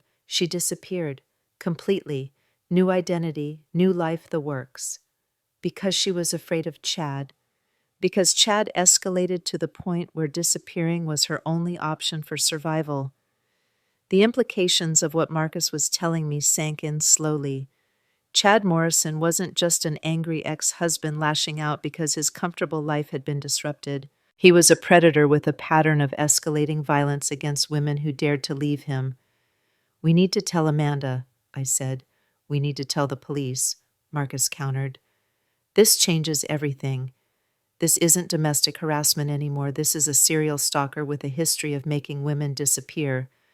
That evening, I sat Amanda down in her apartment and told her everything Marcus had discovered about Chad's past. I watched my daughter's face go through a series of emotions: shock, disgust, fear, and finally a kind of terrible understanding. "That's why he didn't want me to work," she said quietly. "That's why he isolated me from my friends, from you. He was following a pattern." "Amanda, I need you to think carefully about your relationship with Chad. Did he ever hurt you physically before that night he grabbed you?" Amanda was quiet for a long moment, thinking. "Not exactly, but there were times when he would handle me roughly. When he was angry about something, he'd grab my arm too tightly or push me out of his way harder than necessary. I always told myself it was accidental, that he didn't realize his own strength." "That wasn't accidental, sweetheart. That was him testing your boundaries, seeing how much you would accept." "And I accepted all of it," Amanda said, tears streaming down her face. "I made excuses for him. I convinced myself that love meant accepting someone's flaws." "You survived him," I said firmly. "That's what matters. You got out before he escalated to the point where—" I couldn't finish the sentence. "Before he made me disappear like the woman in Colorado." "Yes." Amanda wiped her eyes and looked at me with something I recognized as determination. "Mom, we can't let him do this to another woman. We can't let him disappear and surface somewhere else in 5 years with a new victim." "What are you suggesting?" "I'm suggesting we don't wait for him to come to us. I'm suggesting we find him first." The idea was dangerous, possibly insane, but I understood Amanda's reasoning. As long as Chad Morrison was out there free to reinvent himself and find new victims, no woman was safe, including us. "Amanda, this isn't some movie where the victims track down the villain and everything works out perfectly. This is real life, and Chad has already tried to kill me once. Which is exactly why we can't just sit here waiting for him to try again." I looked at my daughter, really looked at her. The frightened, dependent woman who had let her husband throw her mother out in the rain was gone. In her place was someone I barely recognized, a woman with steel in her spine and fire in her eyes. "What did you have in mind?" I asked. Amanda smiled, and it was not a pleasant expression. "I had in mind that it's time Chad Morrison learned what it feels like to be hunted instead of being the hunter." The transformation was complete. My daughter had become the kind of woman who fought back when cornered, who protected the people she loved, who understood that sometimes the only way to stop a predator was to become more dangerous than he was. In that moment, sitting in her apartment with security cameras monitoring every entrance and bodyguards stationed outside, I realized that Chad Morrison had made a fatal error in judgment. He thought he was hunting two helpless women who would be easy to intimidate and control. Instead, he'd awakened something in both of us that was far more dangerous than anything he could have imagined. The hunt was about to begin, but this time we would be the hunters. The plan came together over the course of 3 days, born from Amanda's intimate knowledge of Chad's patterns and my newly discovered resources. We weren't going to wait in our apartments like sitting ducks while he planned his next move. We were going to draw him out on our terms in a place where we held every advantage. "He'll go to his mother's house first," Amanda said as we sat around my kitchen table with Marcus and a second private investigator I'd hired, a sharp-eyed woman named Catherine Ross. "When Chad gets stressed or cornered, he always runs home to Linda Morrison. She lives about 2 hours north of here in a little town called Cedar Falls." Catherine was already pulling up property records on her laptop. "Linda Morrison, 1247 Maple Street. Divorce Lives Alone works part-time at the local library. She thinks Chad walks on water, Amanda continued. No matter what he does, no matter how much evidence you show her, Linda will always believe her son is the victim. She'll hide him, lie for him, whatever it takes to protect her precious boy. Marcus leaned back in his chair, studying the satellite images Catherine had pulled up on her screen. Rural location, only 2 main roads in and out of town, limited cell service. If he's there, he probably feels pretty safe. He would feel safe there, I said, but he won't stay there long. Men like Chad can't handle being dependent on someone else, even their mothers. He'll use her house as a base while he plans his next move. So what's our play? Catherine asked. Amanda's smile was predatory. Our play is that I'm going to call Linda Morrison and tell her I want to reconcile with Chad. The room went silent. Marcus was the first to speak. Absolutely not. That's putting you directly in harm's way. No, Amanda said firmly. That's using the one advantage we have over Chad. He still thinks he has power over me. He still believes that deep down I want to come crawling back to him. Amanda, I started, but she cut me off. Mom, listen to me. Chad's ego is his weakness. He can't conceive of a world where I've actually grown stronger without him. If I call his mother crying about how sorry I am, how I made a terrible mistake, Linda will eat it up. She'll call Chad immediately. Catherine was nodding slowly. And then Chad will insist on meeting with Amanda to work things out, I said, beginning to understand my daughter's strategy. He'll want to be the magnanimous husband who takes back his wayward wife. Exactly. But here's the thing, I get to choose where we meet. Somewhere public, somewhere safe, somewhere that you and the police can be waiting. Marcus shook his head. It's too dangerous. What if he doesn't fall for it?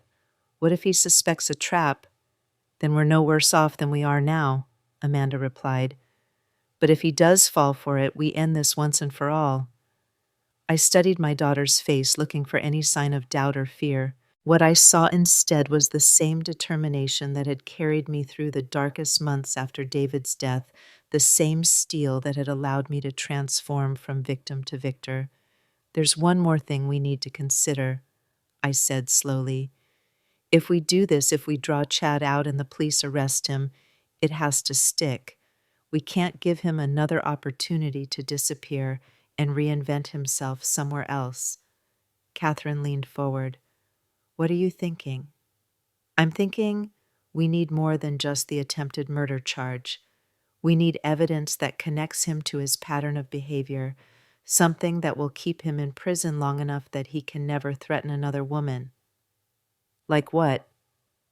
I looked around the table at these 3 people who had become my allies in a war I never wanted to fight. Like evidence that he killed his ex-girlfriend in Colorado. The silence that followed was deafening. Finally, Marcus spoke. Boss, that's a hell of an accusation. You got any proof? Not yet. But Catherine, you said the Colorado woman disappeared completely. New identity, new life that takes money, connections, official help. People don't just vanish into thin air unless they're running from something genuinely life-threatening. Or unless they're dead, Amanda said quietly. Exactly. Catherine, I want you to go to Colorado. I want you to dig into that woman's disappearance. Talk to her family, her friends, anyone who knew her before she vanished. Find out if she really left voluntarily or if Chad Morrison helped her disappear permanently. That could take weeks, Catherine warned. Then we buy ourselves weeks. Amanda makes contact with Linda Morrison, sets up a meeting with Chad, but keeps postponing it while Catherine gathers evidence. By the time we actually draw Chad out, we'll have everything we need to put him away forever. 2 days later, Amanda sat in my living room with her phone in her hand, preparing to make the most important call of her life. Marcus and I flanked her on either side, listening on speakerphones while Catherine was already on a plane to Colorado. Remember, I said quietly, you're desperate, remorseful, afraid of being alone. You've realized what a terrible mistake you made, and you'll do anything to get Chad back. Amanda nodded, took a deep breath, and dialed Linda Morrison's number. Hello. The voice that answered was cautious, suspicious. Mrs. Morrison, this is Amanda Morrison, Chad's wife. There was a sharp intake of breath. Amanda, what are you doing calling here? Haven't you caused enough trouble for my son? Please don't hang up, Amanda said, and she managed to inject just the right note of desperation into her voice. I need to talk to you. I need to talk to Chad. I've made a terrible mistake. What kind of mistake? Leaving him, filing for divorce, all of it, Mrs. Morrison. I don't know what came over me. I think my mother poisoned my mind against Chad somehow, made me think he was something he's not. I had to admire Amanda's performance. She sounded genuinely distressed, genuinely confused. Your mother, Linda's voice turned cold. That woman destroyed my son's life, destroyed his marriage, his home, everything. I know, Amanda said, tears actually forming in her eyes as she spoke. I know, and I'm so sorry. I should have stood by Chad. I should have told my mother to leave us alone. But she had all this money, and she was promising me things, and I got confused. Money changes people, Linda said, her tone softening slightly. Makes them forget what really matters. Exactly, Mrs. Morrison, I love your son. I love Chad so much, and I just want him back. I want us to work this out to be a family again. There was a long pause. Amanda, honey, Chad has been through hell these past few months. The things your mother did to him, the legal troubles having to leave his home. I know, and it's all my fault. Please, Mrs. Morrison, is Chad there? Can I talk to him? Another pause, longer this time. He's staying with me temporarily, just until he gets back on his feet. Please, can you ask him to call me? Tell him I'm sorry. Tell him I want to come home. Amanda, are you sure about this? Because if you hurt my boy again, I won't. I swear I won't. I just want my husband back. After Amanda hung up, we sat in silence for several minutes. The performance had been flawless, but now came the hard part, waiting to see if Chad would take the bait. The call came 4 hours later. Amanda's phone rang and Chad's name appeared on the display. She looked at Marcus and me, took a steadying breath, and answered, Chad. Her voice was small, hopeful. Amanda. Chad's voice was different from the last time I'd heard it, less angry, more cautious. My mother said you called. I did. Chad, I'm so sorry. I'm so sorry for everything. Are you really, or is this some kind of trick cooked up by your psycho mother? It's not a trick. I swear it's not a trick.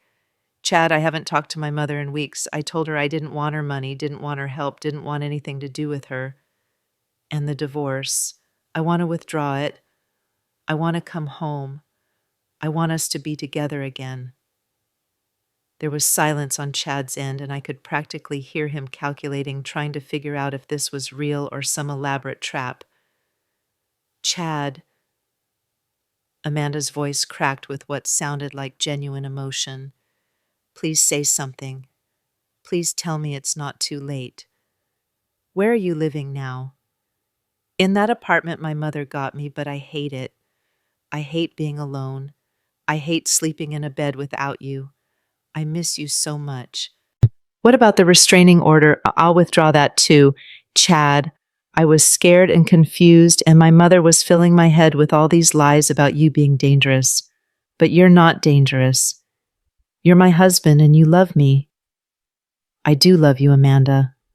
I've always loved you. Everything I did was because I love you. I know that now. Chad, can we meet somewhere? Can we talk about how to fix this? Another long pause. I don't know. What if this is some kind of setup? What if the police are listening to this call? There's no setup, there are no police, it's just me wanting my husband back. Chad, I'll meet you anywhere you want, anytime you want. Just please give us another chance. I'll think about it, Chad said finally. I'll call you tomorrow. After he hung up, Amanda collapsed back into the couch, emotionally drained from the performance.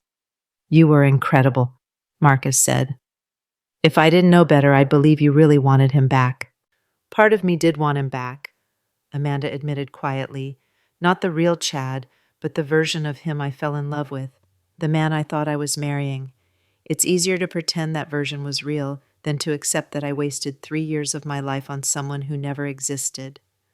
I reached over and took Amanda's hand. You didn't waste anything, sweetheart. You learned who you really are when someone tries to take that away from you. That's not wasted time, that's education. Over the next week, Chad called Amanda every day. Each conversation was a little longer, a little more trusting. Amanda played her part perfectly, desperate, apologetic, eager to please. Slowly, she was drawing him back into his old patterns of control and manipulation. Meanwhile, Catherine's reports from Colorado were painting a disturbing picture of Chad's past. The ex-girlfriend who had supposedly disappeared to start a new life had left behind a car, an apartment full of belongings, and a dog she'd loved more than anything in the world. Nobody who loved that dog would have left it behind, Catherine told me during one of our phone calls. Her sister said Jessica would have died before abandoning that animal. Yet the dog was found 3 days later wandering the streets, nearly starved to death. What else did you find? Jessica Chen was planning to leave Chad, but she was scared. She'd confided in her coworker that she thought Chad might hurt her if she tried to go. The coworker encouraged her to go to the police, but Jessica said she didn't have any proof. And then she disappeared. And then she disappeared. But here's the interesting part. 2 weeks before Jessica vanished, she made a substantial withdrawal from her bank account, $5,000 in cash. Getaway money. That's what everyone assumed. But I talked to Jessica's sister, and she said Jessica was terrible with money, barely had $500 in her account most months. There's no way she could have saved $5,000 without her sister knowing about it. The implications chilled me. You think Chad gave her the money. I think Chad made it look like she was planning to disappear. I think he staged her departure to cover up murder. As Catherine continued building our case against Chad in Colorado, Amanda was slowly reeling him back into her web. By the end of the second week, Chad was talking about meeting in person. I wanted to see you, he said during one of their evening calls. I need to see you to know this is real. I want to see you too, Amanda replied. When where? Somewhere safe, somewhere your mother and her hired thugs can't interfere. Chad, I told you I'm not talking to my mother anymore. She doesn't even know we've been talking. How do I know that's true? Because I'm telling you it's true, because I love you and I want us to be together. Chad, I'll meet you anywhere you want. Just name the place. There's a restaurant about halfway between here and the city, Mel's Diner right off Highway 35. Do you know it? Amanda looked at Marcus, who was already pulling up information about the location on his laptop. He nodded. It was perfect. Public place, multiple exits, easy for law enforcement to monitor. I think I know where you mean, Amanda said. Tomorrow night, 7 o'clock. And Amanda, come alone. If I see anyone else, if I even suspect this is some kind of trap, I'm gone. It's not a trap. I'll be there, just me. After Chad hung up, Marcus was already on the phone with Officer Martinez, coordinating the operation. The police would position unmarked cars around the diner ready to move in as soon as Chad showed his face. What if he doesn't come? Amanda asked. He'll come, I said with certainty. His ego won't let him stay away. Chad Morrison can't resist the opportunity to be magnanimous, to play the role of the forgiving husband taking back his wayward wife. And what if something goes wrong? What if he realizes it's a trap before the police can arrest him? Marcus looked up from his phone. That's why I'll be inside the diner at a corner table where I can see everything. If Chad tries anything, I'll be close enough to intervene. No, I said firmly. If anyone's going to be in that diner watching over Amanda, it's going to be me. Mom, absolutely not. This is already dangerous enough without... Amanda, I've been Chad Morrison's target for months. I'm the one he blames for destroying his life. If he's planning some kind of revenge, some final act of violence, it won't be directed at you, it'll be directed at me. Which is exactly why you shouldn't be anywhere near that diner, Marcus argued. Which is exactly why I need to be there, I countered. If Chad is planning something better, it happens in a controlled environment where the police are ready for him than in some random location where Amanda is truly alone and vulnerable. The argument continued for another hour, but eventually we reached a compromise. I would be in the diner, but seated far from Amanda's table, dressed to blend in with the other customers. Marcus would be positioned outside with a direct line of sight through the windows. The police would maintain a perimeter around the building, ready to move in at the first sign of trouble. The next evening, I sat in a corner booth at Mel's diner, nursing a cup of coffee and watching the door. Amanda had arrived 15 minutes early and was seated at a table near the center of the restaurant, looking nervous but determined. She'd done her makeup carefully to look like she'd been crying, and she was wearing the kind of submissive, apologetic outfit that Chad would interpret as proof of her remorse. At exactly 7 o'clock, Chad Morrison walked through the front door. He looked different from the last time I'd seen him, thinner, more haggard, with the kind of desperate edge that comes from months of running and hiding. But his posture was confident as he scanned the restaurant, and when his eyes found Amanda, his face softened into the charming smile that had once fooled my daughter into thinking he was a good man. "Amanda," he said, sliding into the booth across from her. "You look beautiful." "Chad." Amanda's voice was exactly the right combination of relief and uncertainty. "I wasn't sure you'd come. I almost didn't. I kept thinking this had to be some kind of setup, some trap orchestrated by your mother." "There's no trap. I told you I'm not talking to her anymore. I chose you, Chad. I'm choosing you." Chad reached across the table and took Amanda's hands in his. From my vantage point in the corner, I could see the possessive way his fingers wrapped around hers, the way his thumb pressed into her palm just hard enough to be uncomfortable. "I've missed you so much," he said. "These past few months living like a fugitive, hiding from the police, all because your mother couldn't accept that she wasn't wanted anymore." "I know. I'm so sorry. I should have stood up to her from the beginning." "Yes, you should have. But I forgive you. I understand that she manipulated you, used her money to turn you against me." Chad's voice was taking on that familiar edge of controlled anger. "The important thing is that you came to your senses." I watched as Amanda played her part, perfectly apologizing for everything, taking responsibility for Chad's actions, rebuilding his sense of power and control. But I could also see the tension in her shoulders, the way her free hand was positioned near her purse, where she kept her phone ready to signal Marcus if things went wrong. "Chad," Amanda said carefully, "I want to come home. I want us to be together again, but the police are still looking for you because of what happened to my mother's car." Chad's expression darkened. "That wasn't my fault. Your mother drove me to that. She took everything from me, my wife, my home, my life. I was desperate." "I know, I understand, but we need to figure out how to make this right so we can be together." "Make it right." Chad's voice rose slightly, and I saw several other diners glance in their direction. "Amanda, I didn't do anything wrong. Your mother is the criminal here. She used her money to destroy our marriage, to turn you against me." "You're right. You're absolutely right. But Chad, the police don't see it that way. We need to be smart about this." Chad leaned back in his seat, studying Amanda's face. "What are you suggesting?" "I'm suggesting we leave. Tonight. Just drive away and start over somewhere else. I have some money saved. We could go to Mexico or Canada or anywhere you want." For a moment, Chad looked tempted. Then suspicion crept back into his eyes. "What money? I thought your mother cut you off." "She did, but I've been working.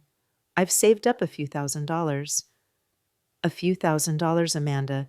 Do you have any idea what it costs to start over in a foreign country? We'd need at least 50,000, maybe more." Amanda's hand moved slightly toward her purse. "We could ask my mother for money. I know she'd help us if—" "No." Chad's voice was sharp, dangerous. "We're not taking anything from that bitch. Not money, not help, nothing." "Then how do we start over?" Chad was quiet for a long moment, his mind working. When he spoke again, his voice was calm, almost pleasant in a way that made my blood run cold. "There's another option," he said. "A way to get all the money we need and make sure your mother never interferes with our lives again." Amanda went very still. "What do you mean?" "I mean, your mother is worth $47 million, and you're her only heir." The words hit the restaurant like a bomb. Amanda's face went white and I felt my heart stop beating. Chad Morrison wasn't here for reconciliation. He was here to convince my daughter to help him kill me. Chad, you can't mean what? Why not? She destroyed our marriage. She turned you against me. She tried to have me arrested. Why shouldn't she pay the ultimate price for what she's done?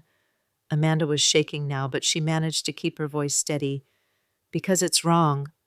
Because she's my mother. She stopped being your mother the night she threw me out of our house, Chad snarled. She's nothing but an obstacle now, a problem that needs to be solved. I could see Marcus through the window talking urgently into his radio. The police would be moving in soon, but Chad was escalating faster than any of us had anticipated. I won't help you hurt her, Amanda said quietly. Chad's expression changed instantly, the mask of charm falling away completely. You won't help me, Amanda. I think you're forgetting who's in charge here. I'm not forgetting anything. I remember exactly who you are, Chad Morrison. Chad's hand shot across the table, grabbing Amanda's wrist hard enough to make her gasp. You think you can play games with me. You think you can lure me here and then refuse to cooperate. Let go of me. Not until you understand something. Chad's voice dropped to a whisper that was somehow more menacing than shouting. You don't get to change your mind, Amanda. You called me. You begged me to take you back. And now you're going to help me get what's owed to me. That's when I stood up. Actually, I said, walking toward their table. She's not going to help you with anything. Chad's head whipped around his face, going through a series of emotions as he recognized me. Shock, rage, and then something that might have been fear. You, he breathed. Hello, Chad. Fancy meeting you here. Chad released Amanda's wrist and half rose from his seat. This is a trap. I knew it was a trap. Yes, it was a trap, and you walked right into it. I gestured toward the windows where Chad could now see police cars surrounding the building. Did you really think we'd let you keep threatening my daughter? Chad looked around the restaurant, calculating his options, but there were none. The police were already coming through the front door, weapons drawn. Chad Morrison, Officer Martinez called out, you're under arrest for attempted murder, violation of a restraining order, and stalking. Chad's face twisted with pure hatred as the officers approached. This isn't over, he snarled at me. You think you've won, but this isn't over. Yes, I said, watching as the handcuffs clicked around his wrists. It is. As the police led Chad away, he turned back one final time. You have no idea what you've done, he shouted. You have no idea what's coming for you.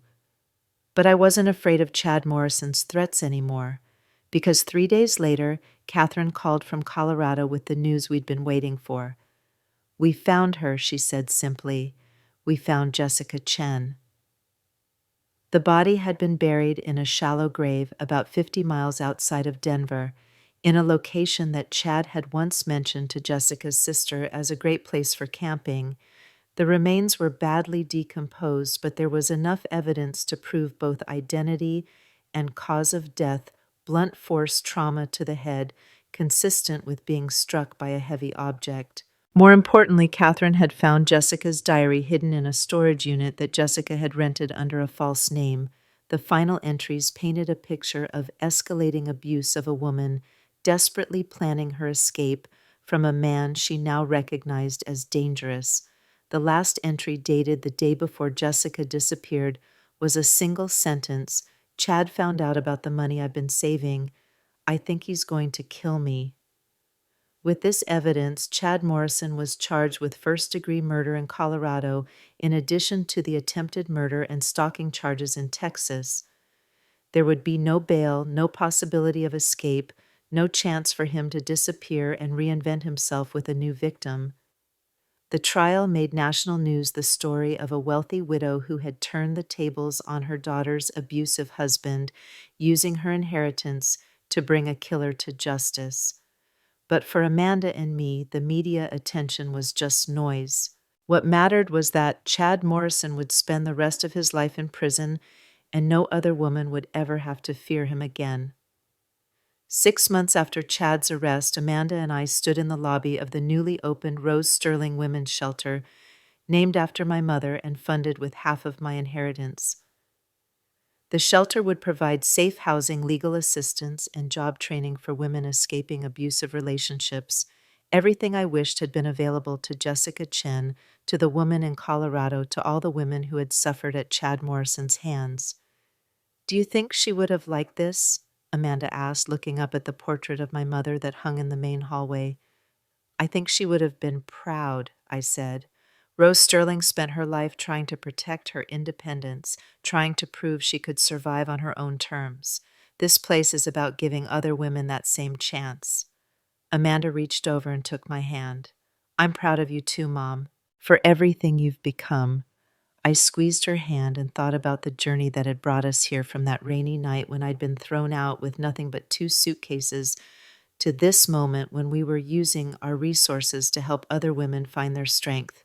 I'm proud of us, I said, for choosing to fight back instead of staying victims, for refusing to let someone else's cruelty make us cruel, for learning the difference between justice and revenge.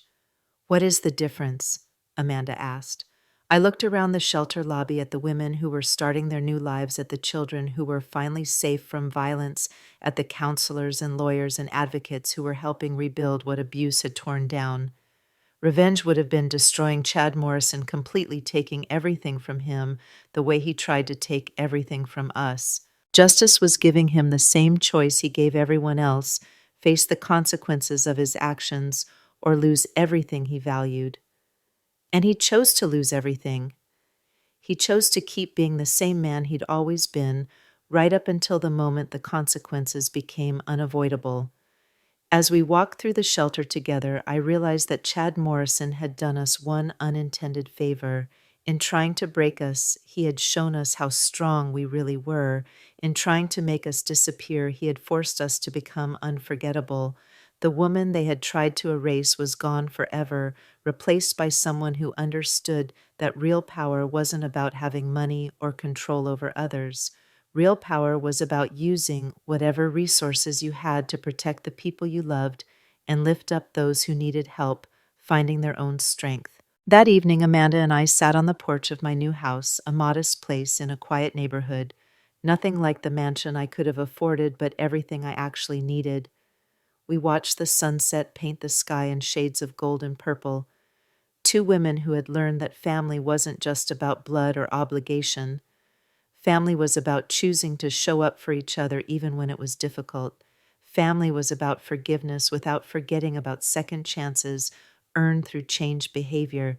Family was about becoming the kind of people who protected each other fiercely and loved each other honestly. Mom, Amanda said, as the first stars appeared in the darkening sky, do you ever regret it? Any of it? Regret what? Fighting back so hard, using your money as a weapon, becoming someone who scared people.